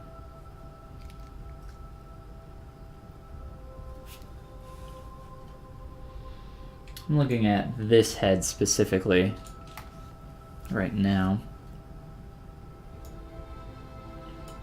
So I've really tried to like pull in that transitional area there. Let's actually, is this the one from, no, this isn't the other one. So between those two, this one's a little bit more blocky. We'll like fill some of this in. Let's see. Let's use this one for a little bit and try pulling up on the back portion of the head. Feels like it gets really narrow through here. And let's do this. Let's duplicate. And I'm gonna work on a copy for a moment. I'm just gonna really come in here and adjust some of this. Start to blend that jawline through there a little bit faster, fill in some of this volume. Let's really adjust this. And let me turn off our ear for a moment, and probably our ear is really far down there. Our ear and our antler. Whoops. And I kind of want to pull back here a little bit more. If we're looking at this image, Definitely feels very, very squared off towards the top of the head. I mean, there's obviously some rounded portion to the top of the head, but coming from the neck and transitioning forward, definitely feels like this should be quite a bit more straight back here. And it's gonna be tough here as I pull this out. Let's just keep playing with it.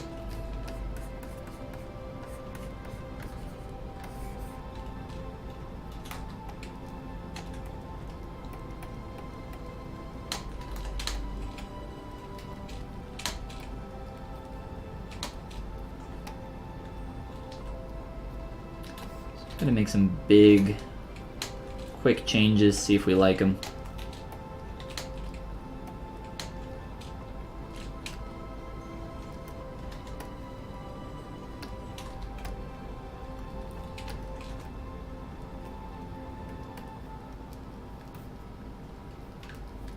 Feeling very pointed back here. Oh.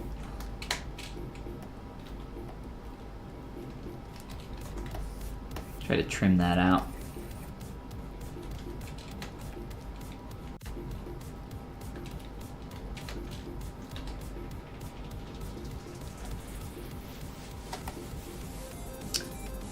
I think that was more or less what was really bothering me there.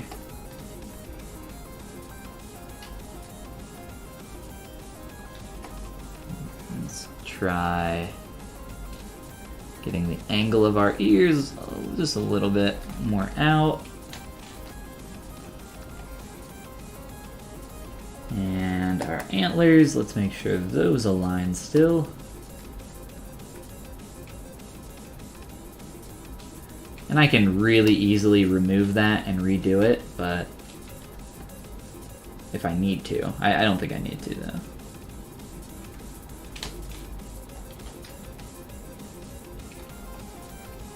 It's more of me trying to retain this edge up here. I think maybe we just cared about that a little bit too much.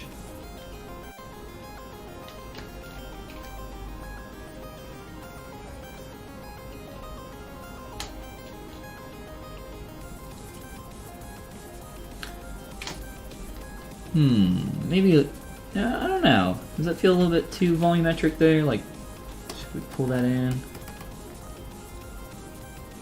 I don't know. I don't think it's that bad.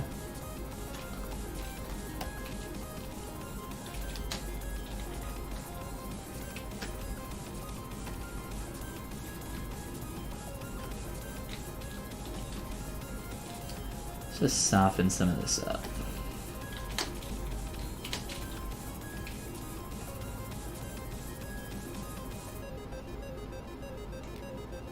Oh. Yeah, whenever that quick save happens, I don't know why, but if I make a stroke during that time, like right when it's quick saving, which is often the case because I'm just working while it starts to quick save. Happens every like 20 minutes or so right now is what I have it set to. But when that happens, I don't know why, but it makes like a quick stroke happen across your screen at like full strength. And sometimes it's in a spot where I don't see it. It'll happen like back here randomly. And I'll just continue sculpting along on something. Or if it's like up here on the face and I'm sculpting back here and then I'll like rotate around and I won't even notice. That's always fun. By fun I mean really annoying.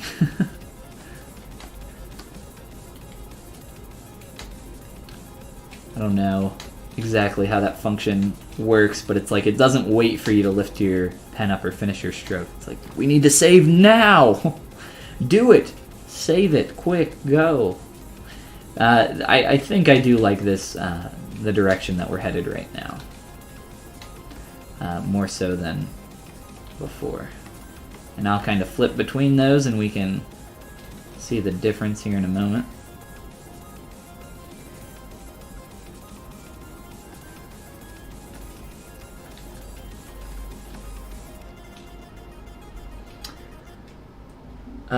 It's a long-standing bug from Lazy Mouse. Yeah, I mentioned that there is a Lazy Mouse bug. I don't know if the quick save one is, but There is a long-standing bug with lazy mouse in general, not just on quick saves, is probably the one that you're talking about. I mention it every time it happens because it happens probably at least like once or twice a stream.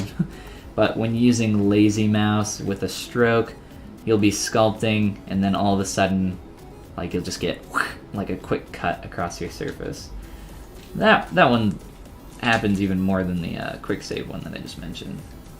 It happens specifically on lazy mouse. It happens pretty frequently too. If I sit here for a while and use some stuff, it might actually do it. Not that I intentionally want it to happen.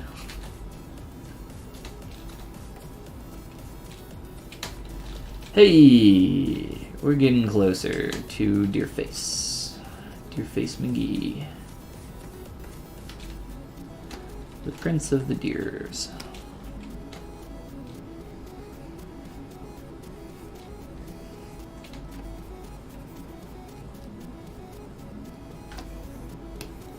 What's happening here?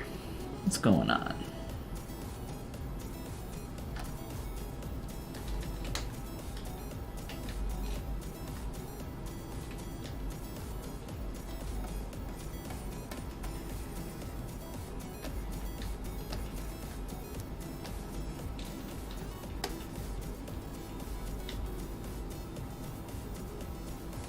Alright, so just a quick flip between those two.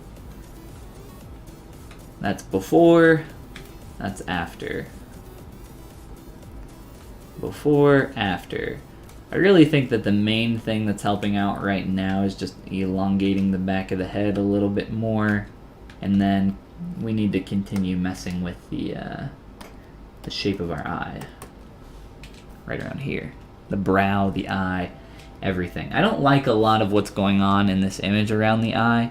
I think there's some misleading forms happening as compared to some of these other images. The 3/4 view, if we look at this eye over here, look how flat that is, and look how flat that eye is. His eye is actually, the plane of his eye is facing pretty far forward. And I think trying to do that a little bit more could help us out. It'd be a little bit awkward to do this. I don't know. Let's just try rotating this out, I guess, a little bit. It's gonna be probably a little broken.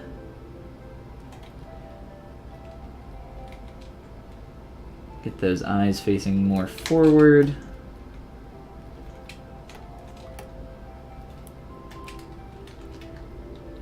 And again, from that 3/4 view over here, this was very flat. Very flat.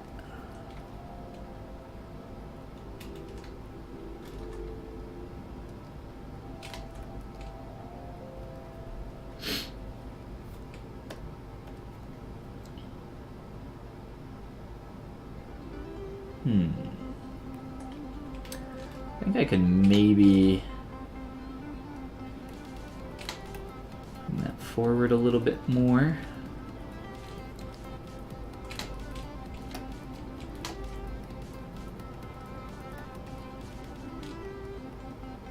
And I'm gonna turn off, where's that eyelid here?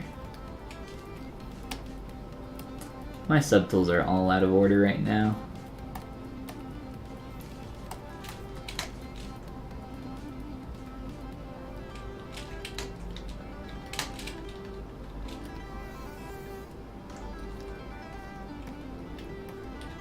Trying to get a little, oh my gosh, that was very good. Trying to make this fit in here a little bit nicer and also have the correct direction that this edge should be facing. This thing's kind of all over the place. Oh man, not a very nice curve.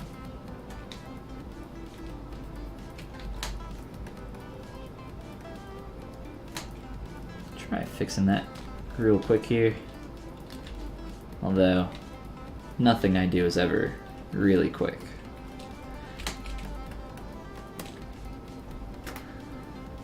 Alright, so if you're just joining us, I see that there are a few more people in here, and you're wondering what the heck's going on. If you're new to digital sculpting or ZBrush or 3D modeling, this is ZBrush. It's a digital sculpting software used for high-resolution 3D modeling. My background is primarily in working on stuff for physical production, so a lot of toys, minis, stuff for life-size figures as well, for amusement parks and museums. So if you've ever gone to an amusement park and seen a giant SpongeBob, that kind of stuff, or a giant iron, or not giant, but I don't know what a life-size SpongeBob would look like, but there is one at the amusement park close to me. Or maybe like a life-size Iron Man or anything like that, that kind of stuff. But yeah, right now we're working on a Bambi Daddy, a Prince of the Great Forest from Bambi. And currently focusing in on the face a lot because we were looking very squirrely. I think we're still looking a little squirrely, less so though. And we're trying to get a little bit closer to what we want here. I think pretty soon, maybe even now, we can start to add in some color. And that'll be fun and helpful in figuring out some forms as well. So maybe we can do that next. Let's see.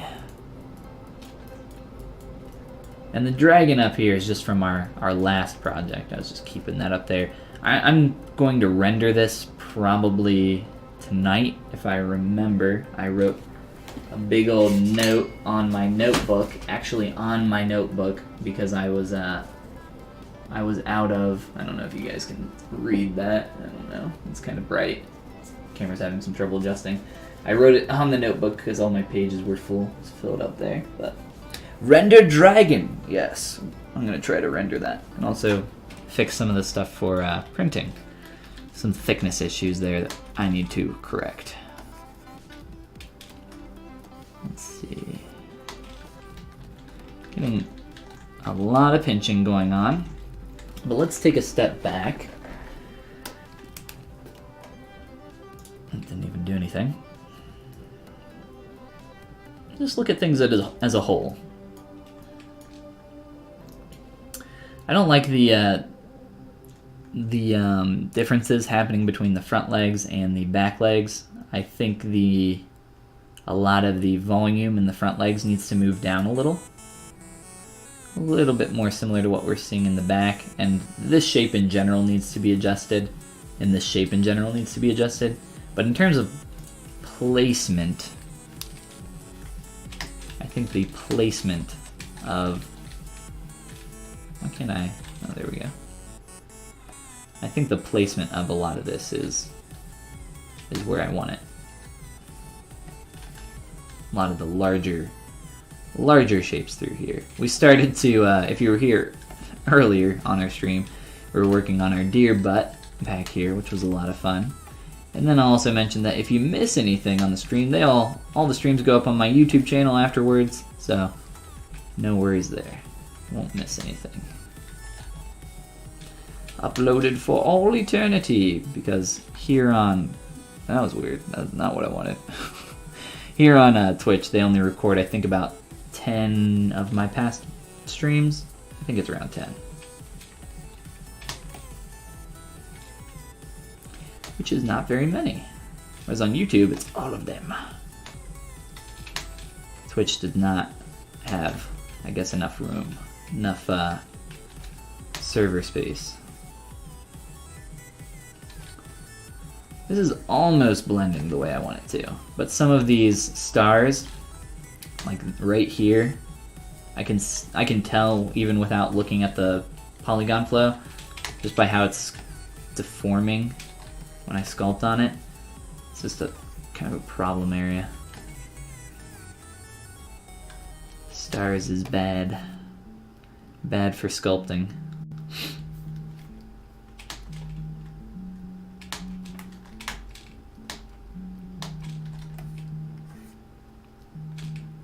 Just trying to fill in some of that volume for for our deer crotch. It's not a phrase that I ever thought I would say. Let's fill in some deer crotch volume. Oh boy.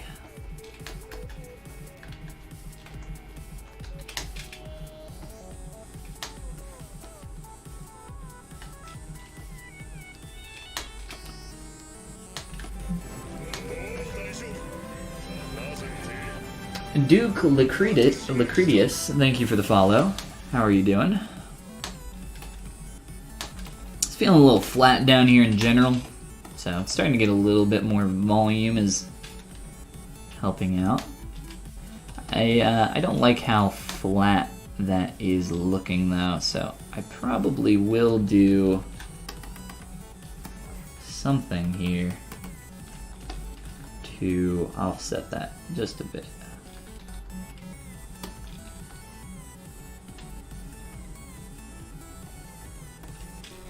No, there are no parallels in nature. So I try to avoid any, like, I've talked about thick to thin and straights versus curves and all that on here a lot, but I have a lot of that going on in the back of my mind when I'm sculpting a lot of things.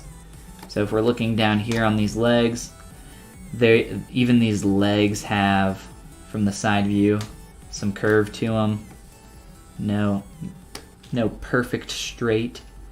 You know, even from this back view, a little bit more of that. And I could probably correct that shape up even more. But yes, no parallels. No parallels anywhere.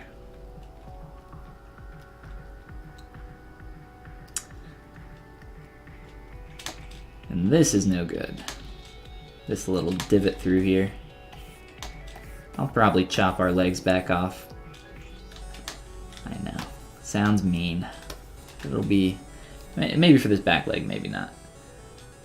But this crease, this form through here, yeah, you know what? Maybe it's not as bad as I thought. A little tough to manipulate some of that. Hopefully we're not making anybody dizzy here by all this flipping around and disorientation.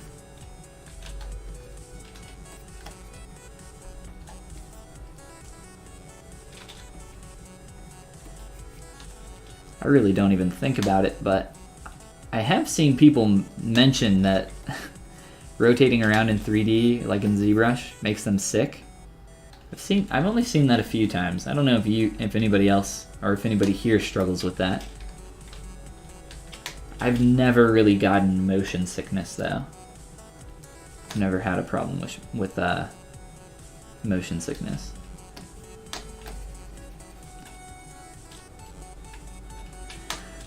So this volume on the upper leg, I mentioned I wanted to move this down, but I don't know the best way to go about doing that.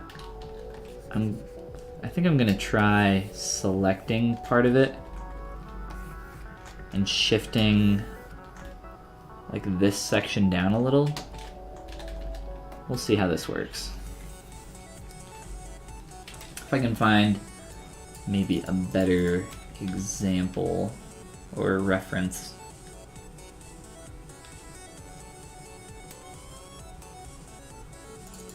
Maybe something more, maybe a little bit more like that. Kind of a crappy drawing, but we'll try it out. Alright, so I'm selecting just the stuff that I want to move. Using masking. Oh, don't want to mask that. So let's unmask just to make sure we don't have any floaters anywhere. That's kind of fun. Mechanical deer. He's a transformer. Alright, and then we're going to soften our mask. And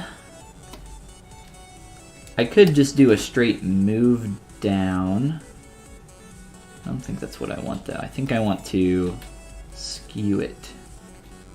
I think that makes a little bit more sense. Let's see. Try to find a. You know what? Let's go back to looking at some deers.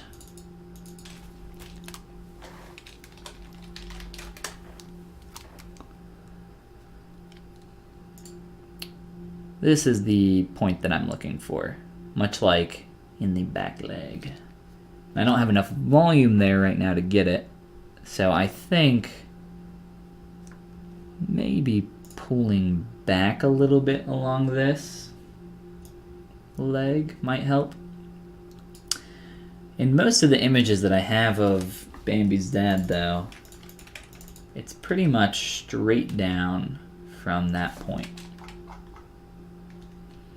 So straight down.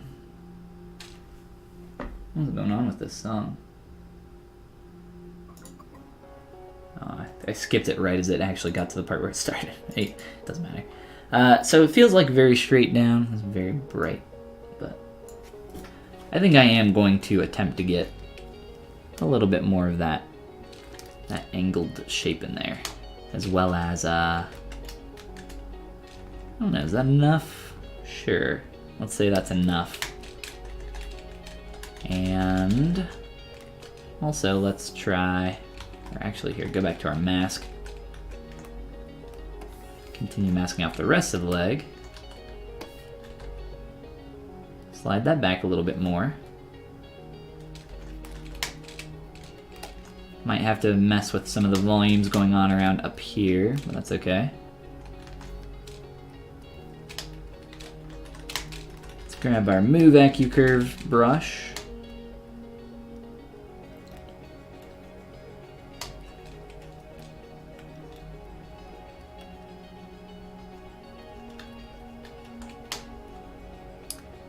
And let's mess with our silhouette here.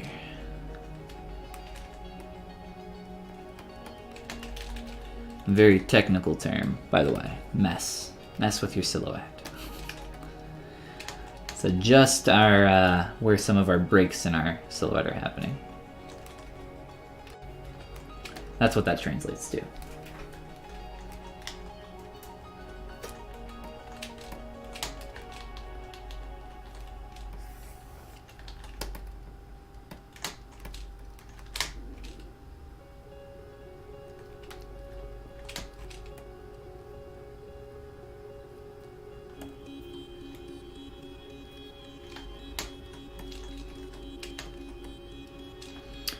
Is our Prince of the Forest looking princely enough? I think once we get into posing, that's when we'll start to get into the stoicism. Is that a word? Into making him more stoic.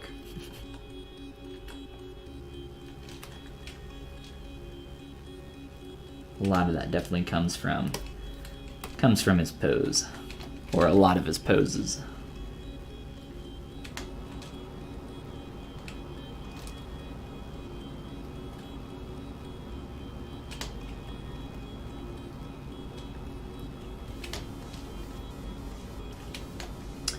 So, at this point, I am actually going to probably break off his front legs, chop them off, separate them, because I hate this shape, this like chicken wing shape that they have drawn here. I don't really like that. But the connection point up here is starting to get a little bit difficult to control. And because of that, I need to make that easier, and one of the ways that I can do that is by splitting some meshes off. So I'll probably do that here in a moment. I don't know. Let's play around with some of this a little bit more. It's a little hard to manipulate just because it's getting so tight through here. And there's really crappy star right there. Stars are the worst.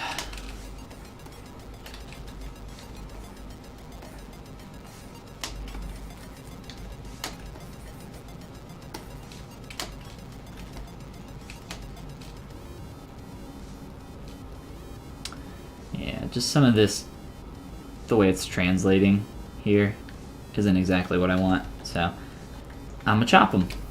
I'm gonna chop a chopper.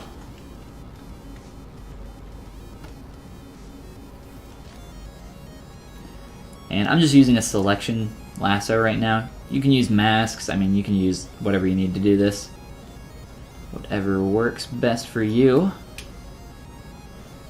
I like the lasso tools a lot. The selection lasso and the mask lasso are probably my favorites.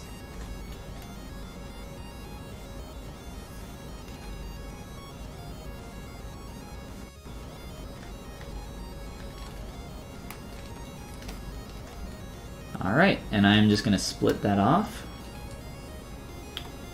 And now I have two separate meshes, two separate pieces of geometry. And I will close holes. I can either run a close holes operation, or I can dynamesh it. I'm actually going to do both. I'm going to dynamesh both of these, just so that we get a little bit more even polys around here. Then it's just a lot easier to clean up.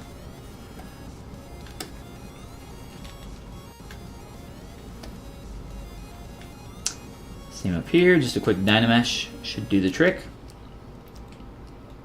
And a little trick that I do for areas that I am combining into another mesh, if I want to make sure that they're going to combine correctly, I will mask off that closed holes point and just like give a little extra thickness, since that's where that's going to go in at. For this, it doesn't necessarily need that extra thickness. The only reason I would give it thickness is so that it doesn't collapse up here, because it gets really thin. It's actually going in on itself a little bit. You guys might be able to see that. So then it'll cause holes when I dynamesh. So what I'll do is I'll give it a little bit of thickness, and then I will scale in on the shape with local symmetry. And if you can see what that's done there, it's kind of pulled that in a little bit more concentrically around itself.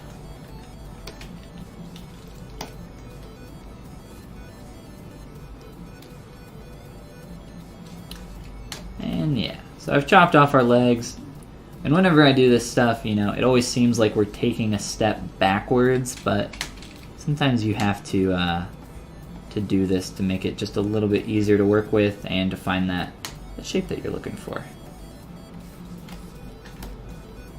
So I'll just clean this up a tad to make sure that it doesn't have any geometry sticking out or any floaters. Doesn't look like there are. Maybe a little bit up around here, but we'll just dynamesh a couple times and smooth that out. That should be fine.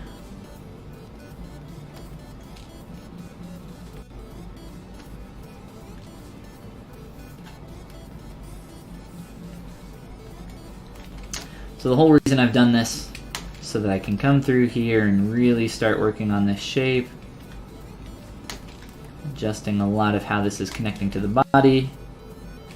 And we're going to be doing this throughout the whole thing, but I'm going to be remeshing this leg so that I can work on it more easily, and just try to get some more volume through here and work with the major form changes that we see in some of these. Some of these are like I said, I don't really like this leg too much because it looks very chicken bony, but in some of these more, honestly, this is like a cleaner shape than what I'm seeing here and what's supposed to be a stylized and appealing character of a real a real deer. Like, this form change here is much nicer, in my opinion, than what we see here. So we'll be playing with that, trying to get that a little bit nicer. So let's do that. Duplicate, remesh you. So I'm using ZRemesh right now, just setting it to 1K. 1K polys is the target poly count. It'll be a little bit higher than that because I have mirroring on, symmetry.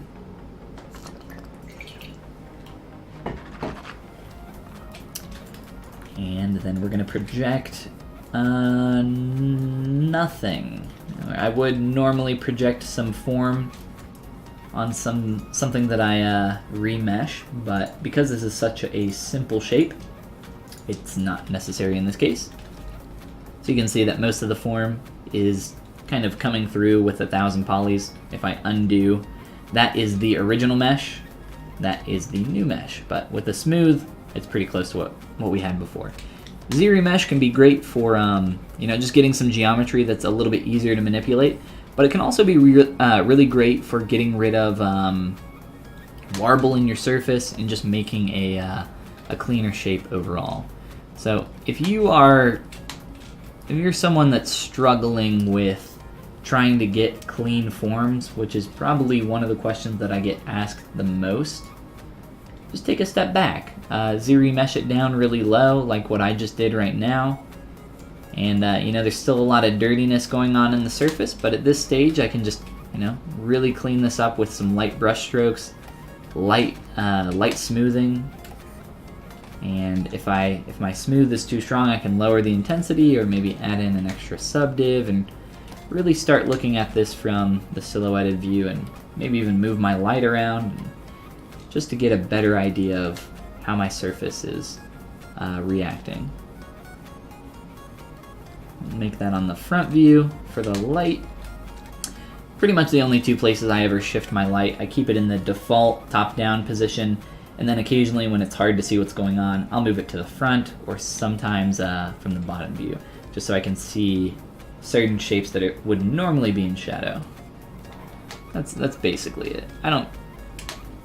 Sometimes I'll do like what I just did where I moved it to the side, just so I can get a little bit of a different read on what I'm looking at.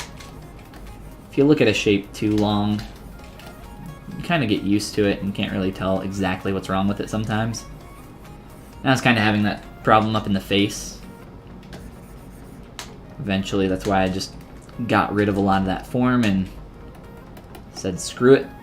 Erased a lot of the stuff going on in our eyes.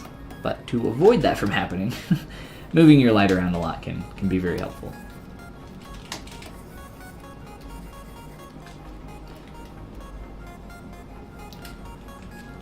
Deer booty on fleek. Ignore our booty. We'll get over to that in a little bit. And let's see. I do like the simplified shape that I see there, so I think I'm going to really get rid of some of these extra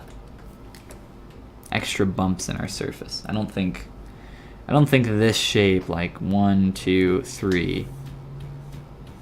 Where'd my mask go? I don't think that looks super awesome on the side of the leg. So let's really break this shape down to its basic parts.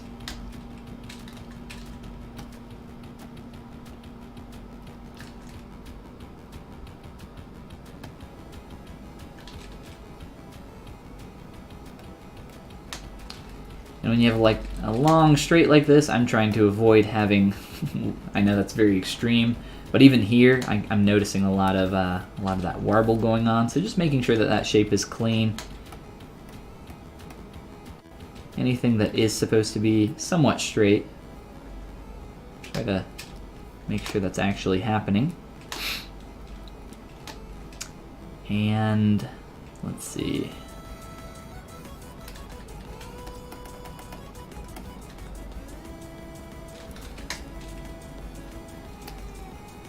The way I have this transitioning isn't exactly what I want. I'm going to turn off our head, or at least our neck. Or I guess that's all connected now, isn't it? That's right, I merged that. Let me, there we go, we'll do that. That's fun. It's a fun little shape. Alright, so,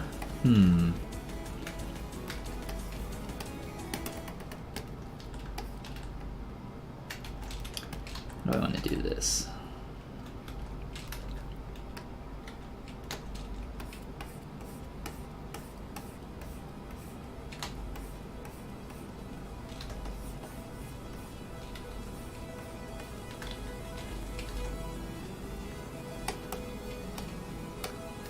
Now on something like this, I actually will project a lot of the detail. just because of stuff like the neck fold and some of the tight creasing that we get in some of these areas will not come through on a low poly remesh. And that's because when you have that low polygon count, ZBrush is going to interpolate the form between those. So anywhere where you have a tight crease or a tight area, like in our legs down here, there's actually enough polygons in here to probably keep a lot of that. What is that? Oh man, that's fun. But it is going to be a lot smoother than what I would have in the original projection through there. So there's some of that tightness, and there's how ZBrush has smoothed that out. So I will, and we're getting a star back here again. So let's try undo. We'll undo this. And I will run a poly group. Maybe through there. I was gonna say maybe around this edge. Let's just try that. Let's see what that does.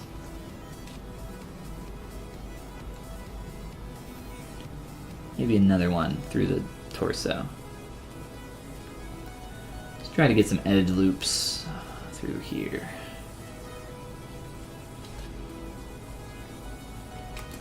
This is beautiful. We can make a little centaur man from here. I guess centaurs, he would still have front legs, wouldn't he? Let's try remeshing that now.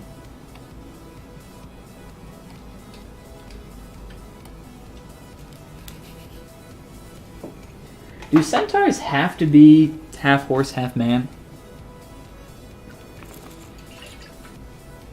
Could it be half horse, half shark? What else could you put up top? Also, how did the first centaur come about? That's a good question. A question that I don't particularly want the answer to. It's probably one of the Greek gods, right? Didn't Poseidon make horses or something?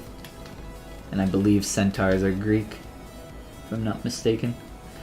Probably still getting that point back there. We are, but it's actually not as bad as it was before, so that's nice.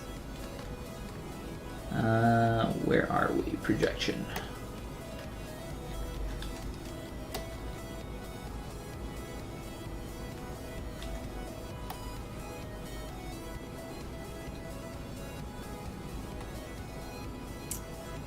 No.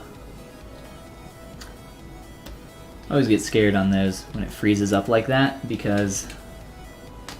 let me delete that. I'm always afraid that it's gonna crash right there.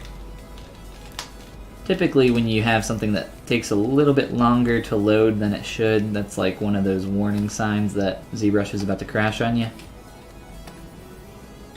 And sometimes during those operations, if you try to cancel them, ZBrush will crash without quick saving, which feels pretty terrible. Glafar, welcome to the stream and thank you for the follow. How are you doing?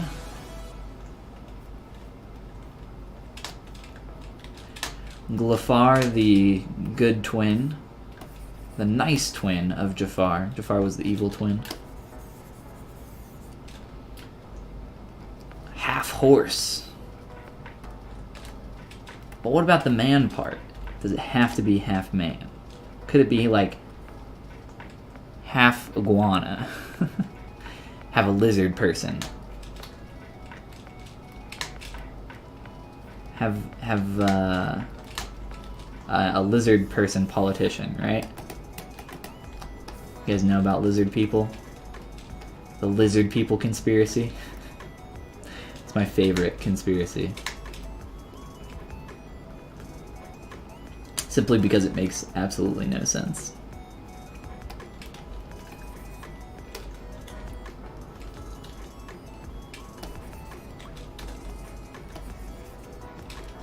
Oh man.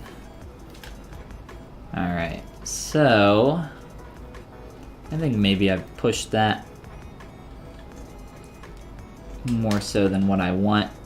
I'm thinking this shape here we can get the blend a little bit more squared off, right?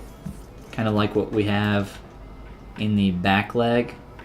What I've done, at least initially, up here was to attempt to get more of a shoulder shape, which I was seeing in some of our references for this character, but I think that's maybe a little unnecessary.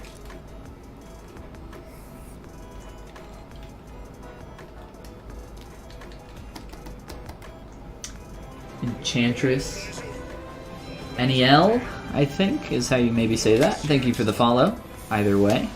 Hope you're having a good day. Half deer. Ah, I see. A dryad, yes. Are dryads always half deer? I think I've seen, maybe I'm thinking of just elves, but I've seen them depicted as just like foresty nymph type creatures. But I think you might be right. A dryad is half deer. That'd be fun to do. I was actually thinking about doing this concept of a character that was half spider for Halloween, but we ended up doing something else. We actually ended up doing a lot of other stuff. We did a lot of different things over October. A lot of different style studies and all sorts of good stuff. It was a lot of fun.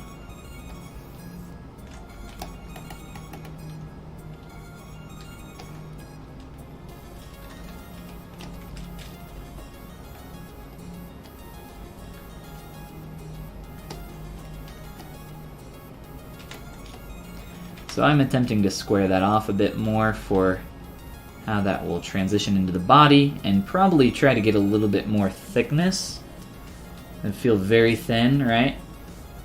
Especially compared to our back legs. Half deer or half gazelle. Ooh.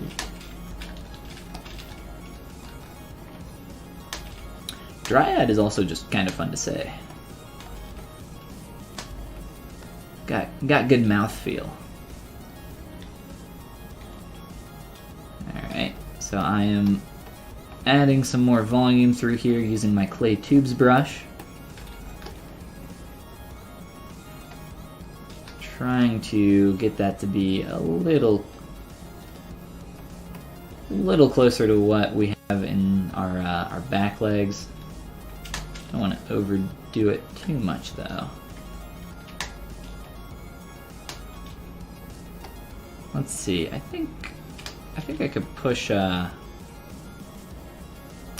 of this form up a little bit. I mentioned doing this earlier. But we never did it. That's okay. Oh, I love the new feature in the newest version of ZBrush that you can, instead of straight up masking something and then having to flip your mask, you can now just unmask something and it will mask everything else. It's a little thing, but it's very nice. It's very helpful. Saves me an extra click. I don't know how hard that was to implement, but I appreciate it. Good job, Pixelogic devs.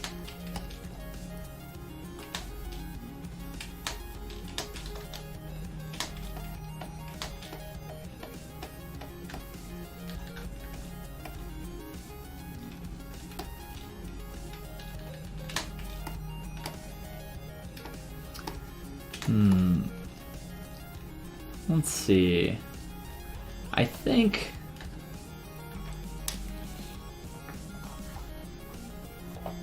my mouse is all slow. Ah!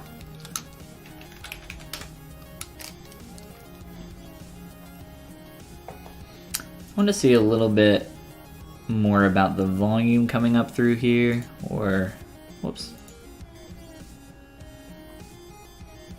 No, go back. So I think I do want to square that off a little bit more. If you look here at our silhouette, if I turn off the head, you can probably see it a little bit better. That's fun. We're starting to wrap around really early, and I think pulling out, let's see, we'll turn our head back on, but pulling out and squaring this off some more, I think will help that out.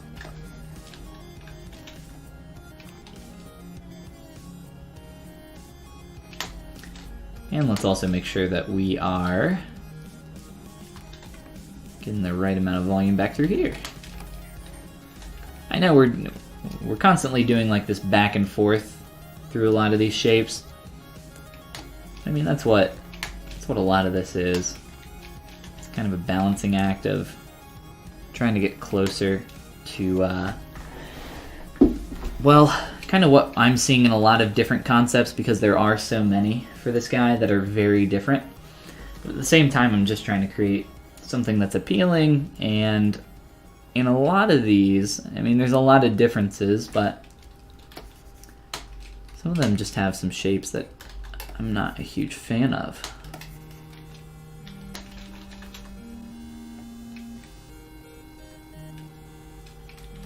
Don't tell Mickey on me.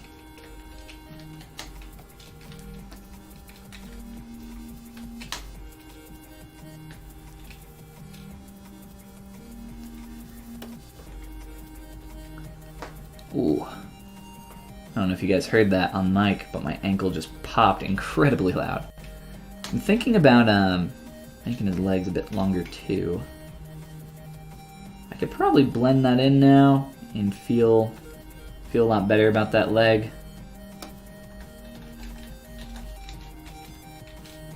Some of this up through here could probably be cleaned up a lot, but it's not that big of a deal, I guess. So this is more so the really clean separation that I would like to get more so back here. And really, it's actually not too terrible. It's not as bad as I originally thought it was. It's just kind of up through here, the star really starts screwing up this geometry.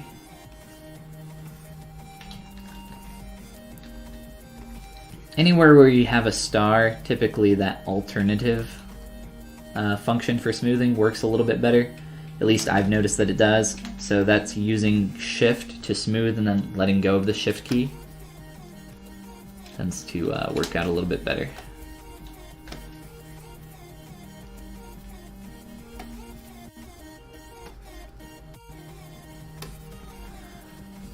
And then for our booty, butt to tail, kind of got a little bit of an extra hit in the surface back here. If we look at that right there, kind of coming up and back down, swooping out. I'm okay with that though. That's pretty accurate to what I was seeing in a lot of our other images. What are we at poly count wise? Oh man, like I said, some of this stuff with the star there is just really tough to smooth out. Really annoying to work with. I don't know if you guys can tell how kind of just uneven the surface is back here, but that's definitely a no-go. We don't want that at all. I'm gonna clean a lot of that up. And sometimes it's just really tough to do that with the geometry that you have, so I'll probably have to do some stuff to force that star to go away. It'd be cool to turn this character into a dryad though. I like that. I like that idea. Maybe after we're done.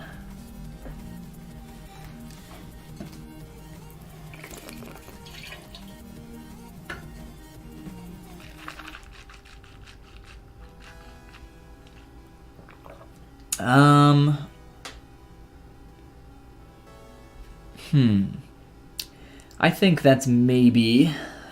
Man, I can't decide if I want to merge these legs yet. Typically, if I can't decide if it's going to be helpful to do it right now, I typically will just hold off. So let's hold off and work up on our dome. Still a lot of messiness going on. Still a lot of additional form that we want to. A lot of this. We're looking at that silhouette for the brow there. I want to round that back out. Actually, I kind of want to flatten that back out.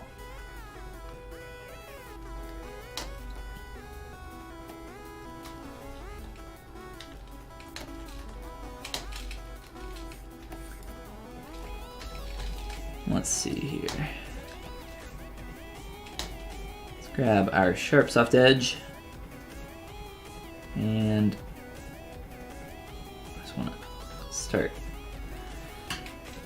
playing with this edge here. I'm seeing, I'm seeing some of that, or here, I'll just pull this up. I'm seeing some extra form build up here, and cutting into that edge around there can help with that. This face isn't the same as this face though. They're very different. Why can't I zoom in on this? It's being stupid. Definitely more of a flat here. If we look at the silhouette though, we can see a little bit of that build up. So it's not quite as much. This face is also a lot more stout, a lot more squared off, which is some of the stuff that some of the changes that we started making to that face. But some of these don't have that at all. Some of these are very low resolution too. So I at least want to try getting a little bit of that extra volume in there and seeing if that that looks any good. I originally had some of that in there, and I can't, I think we ended up knocking it back down just because we were playing with this area a lot, trying to fix the shape of our face, and we lost it kind of over time. But I don't know, maybe we'll like it now, so not gonna hurt anything to get some of that back in.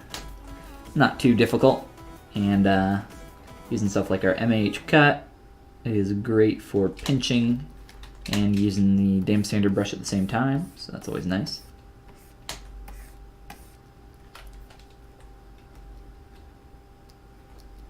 And just getting some more volume around here I think is a good idea.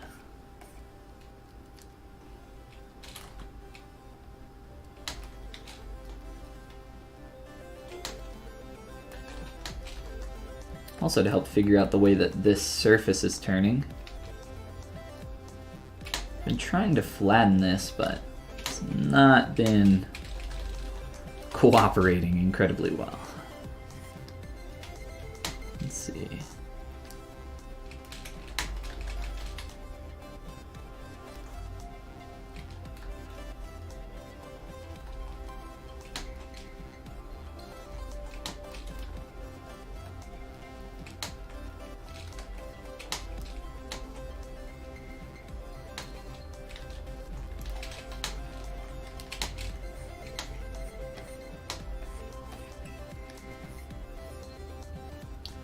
And I think after I play with this for a little bit, I'm going to add in some poly paint and go from there. Poly paint is one of those things that really helps you just figure out proportions and little differences in form. For instance, like around his mouth, he has this separation between the light part and the dark part, and then these two sections here are also indicating that there is some kind of plane break happening between the top portion of his nose there, the top portion of his whole muzzle, and then the side plane there as well. And there might even be, if we look at some other views, some other images, it looks like there may even be something like that happening on the bottom as well, indicating some kind of form change there. So color can be very useful for helping to figure out shape as well for your three-dimensional form.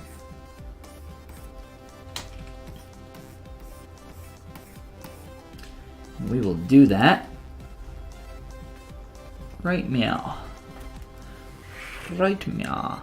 I am going to use, let's see, we can sample colors from any image we have imported with Spotlight.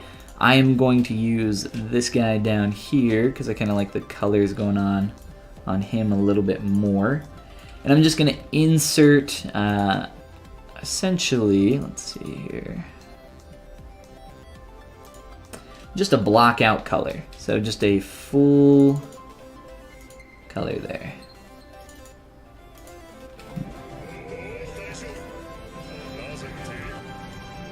Abraham Begot, thank you for the follow and welcome to the stream.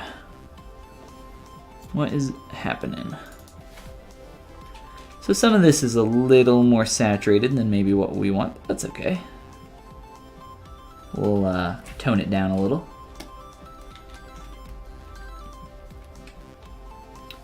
Use stuff like masking to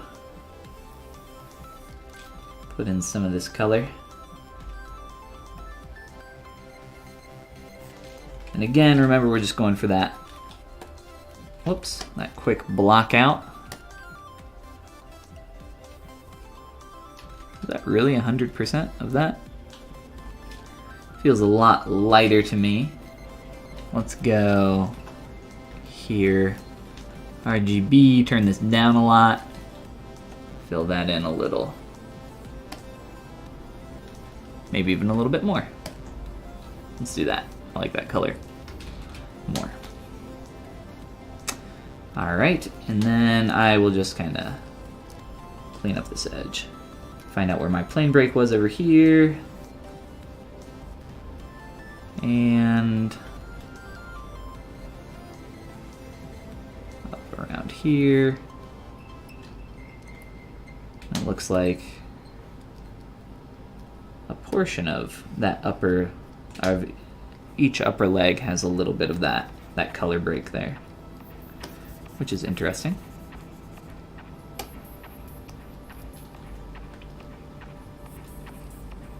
So just get some quick poly paint on our surface.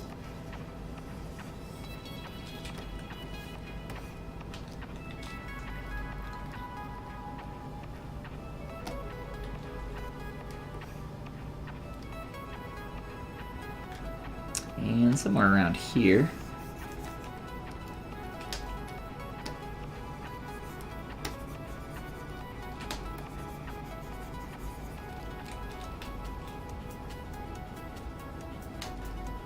Hey, that lined up pretty good. Not quite perfect, but you know, pretty good for just eyeballing it. I'll be lining this up a lot better later.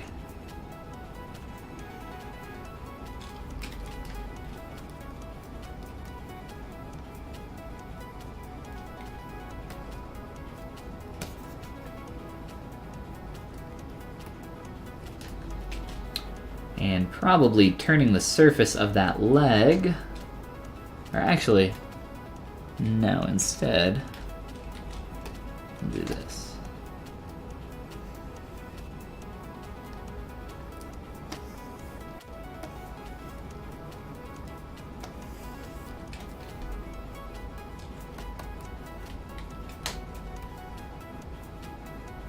Makes more sense.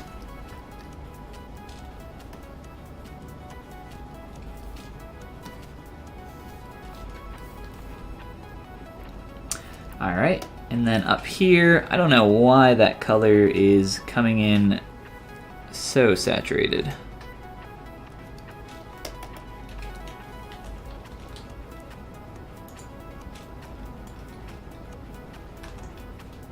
Ah, crap.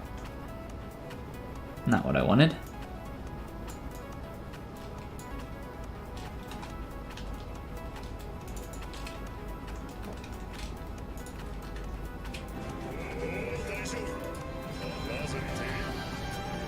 Burn Core, and thank you for the follow, and welcome to the stream.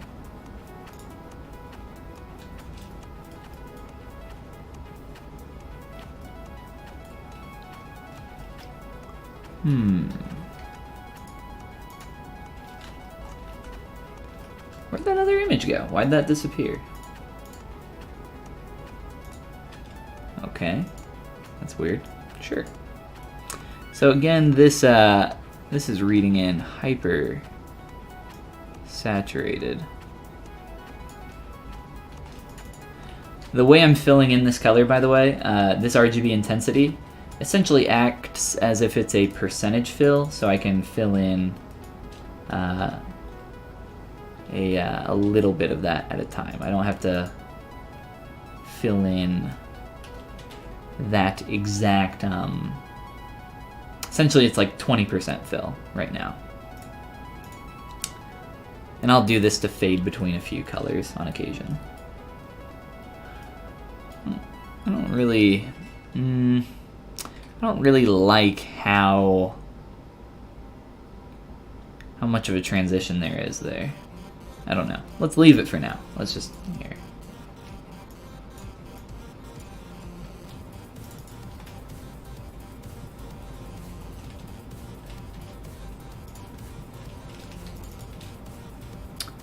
Oh.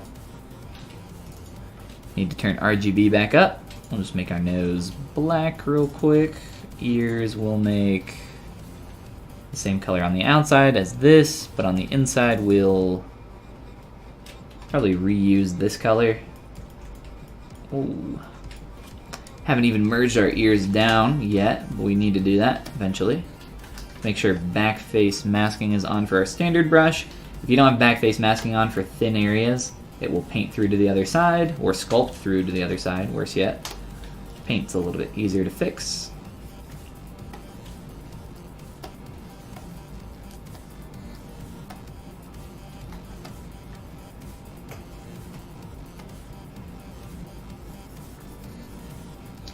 Poly painting is one of those stages where your character, I feel like, really starts to come alive. Poly painting, posing is another one.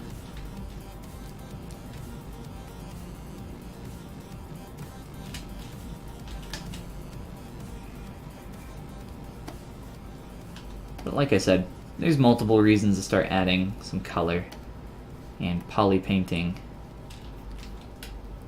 to figure out or help figure out proportions is one of those. And let's see, we'll do some more stuff like around the eyes and stuff. We don't have to do that right now. Maybe just like a few quick strokes in here.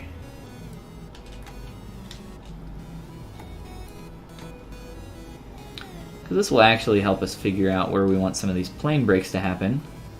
So that's actually not a bad idea.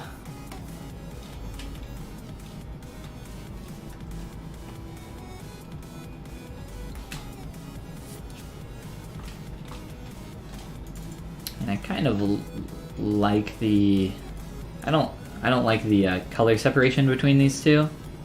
I don't mind this darker color up here though.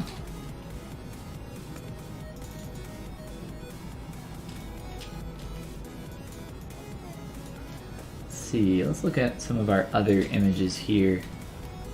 Like this one, for instance. Let's import this and use this for some color sampling.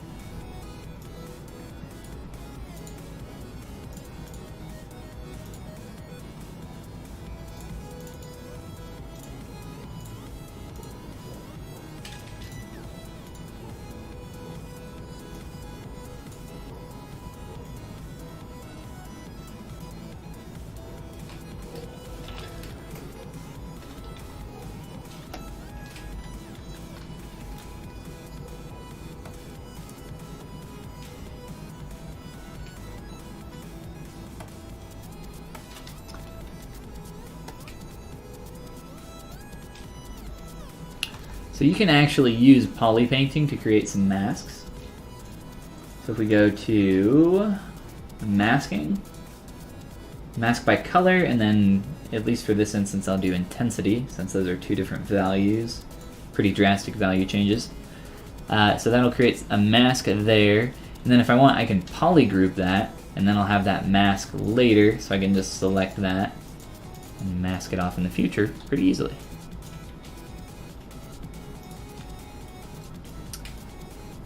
I do kind of like that brown a little bit more.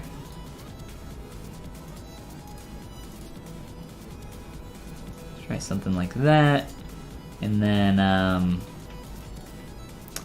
for the, let's see, I'll do this. I don't like this this tan.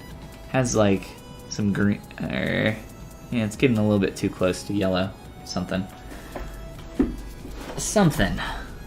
I don't like.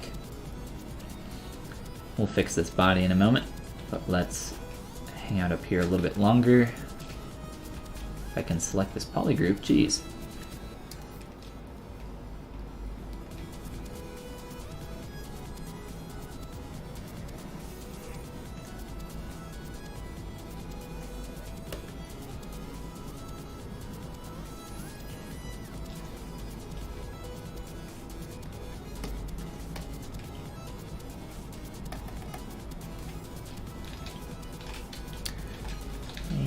let's try out this brown.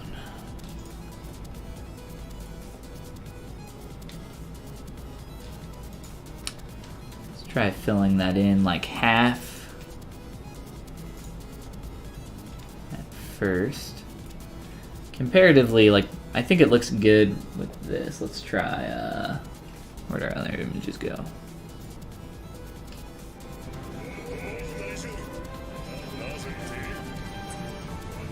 Grupesh, thank you for the follow, and welcome to the stream.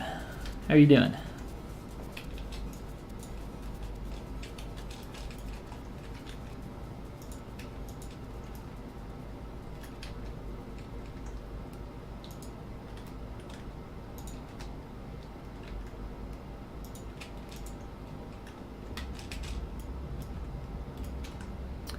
Alright, a little bit darker.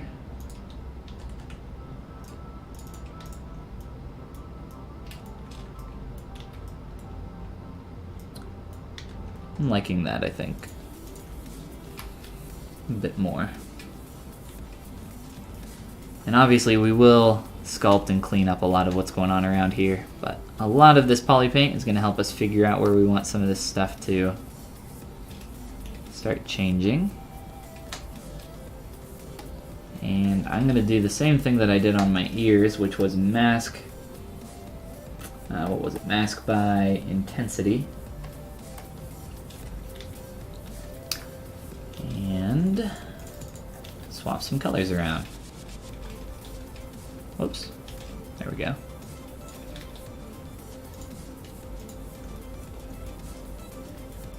And then down through the body, let's change some of that. Also, we're going to want a line through here. Probably do something to make that a little bit more clean later, but let's do just that real quick.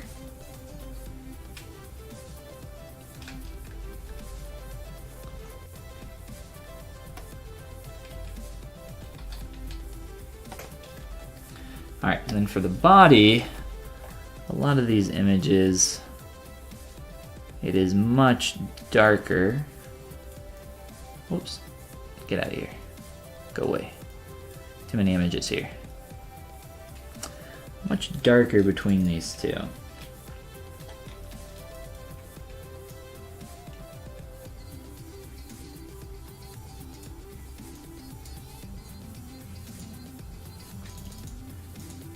Not a very clean mask, but that's okay. Not even a very clean painted line there. Look down through here on this back leg, like, bleh. That's okay. We'll fix that. So what is this? What is this closest to? I also need to clean up some of that. Let's see. I don't really particularly like how desaturated and light that is. Maybe we can just sample this brown and fill in some of this.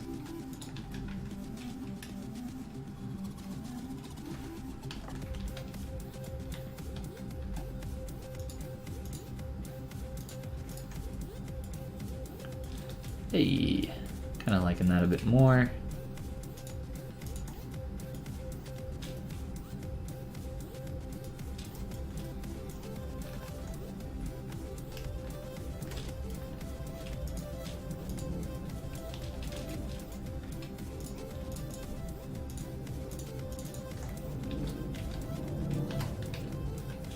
I keep on doing that. Keep pressing the wrong button to sample my color.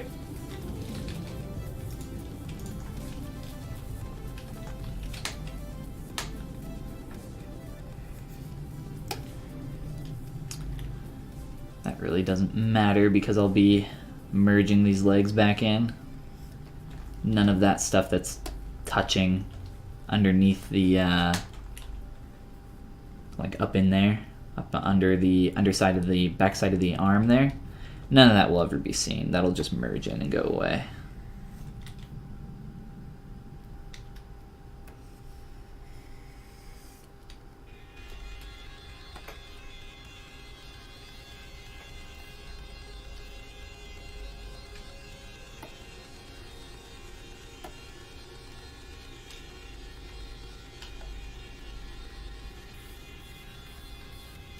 is so hard to get a clear view of.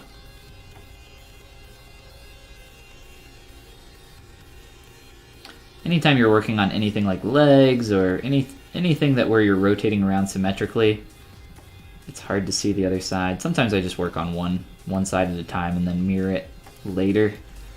It's just a lot easier occasionally. And I guess we should pull up to under the tail, all right?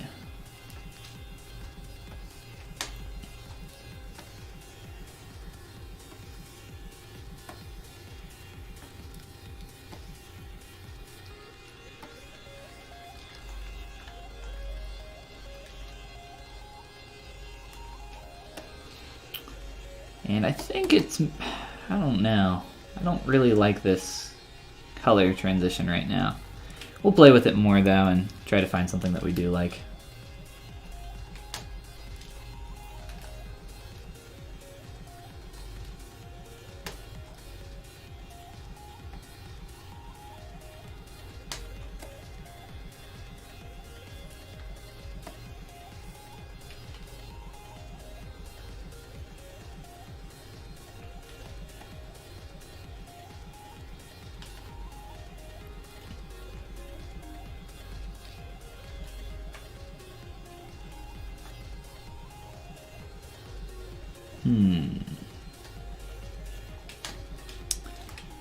And I don't know how I feel about some of the hard line through here.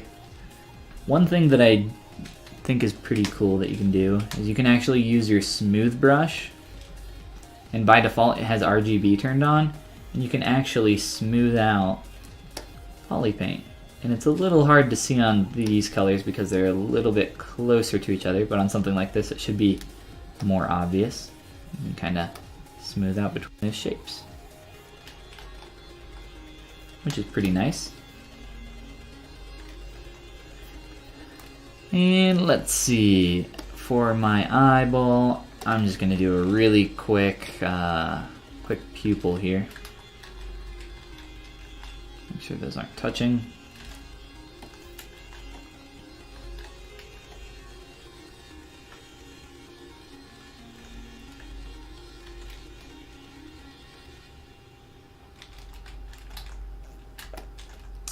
And I'm using a poly group here just so that I can have access to this later. It's a lot easier. So that I can come back and make changes.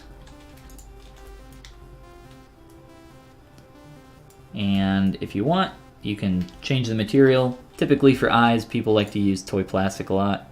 It's a really popular one.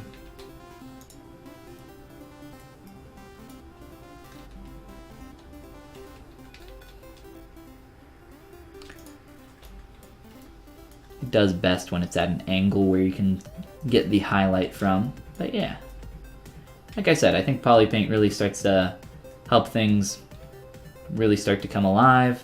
I think already, just some quick poly paint didn't really take that long.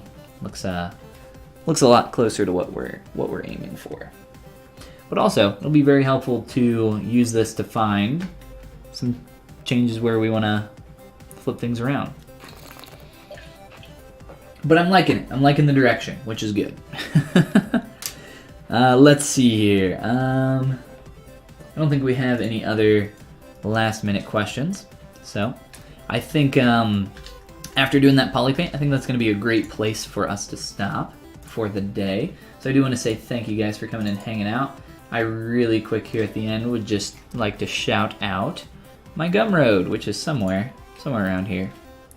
There's a link somewhere down below, gumroad.com/Follygon. If you're brand new to ZBrush and want to get up and running as quick as possible, I would recommend my How to ZBrush course. And then I have some other stuff for more intermediate and advanced people as well as my mentorships, which I recently put back up on there like a week ago. And then some brushes, materials, if you're interested in how I do some rendering, you want to get my render set up, that's on there as well. And a bunch of other stuff. I would greatly appreciate it if you checked it out. I don't pay anything to advertise my stuff, so it's all just word of mouth and you guys coming here and hanging out on the stream.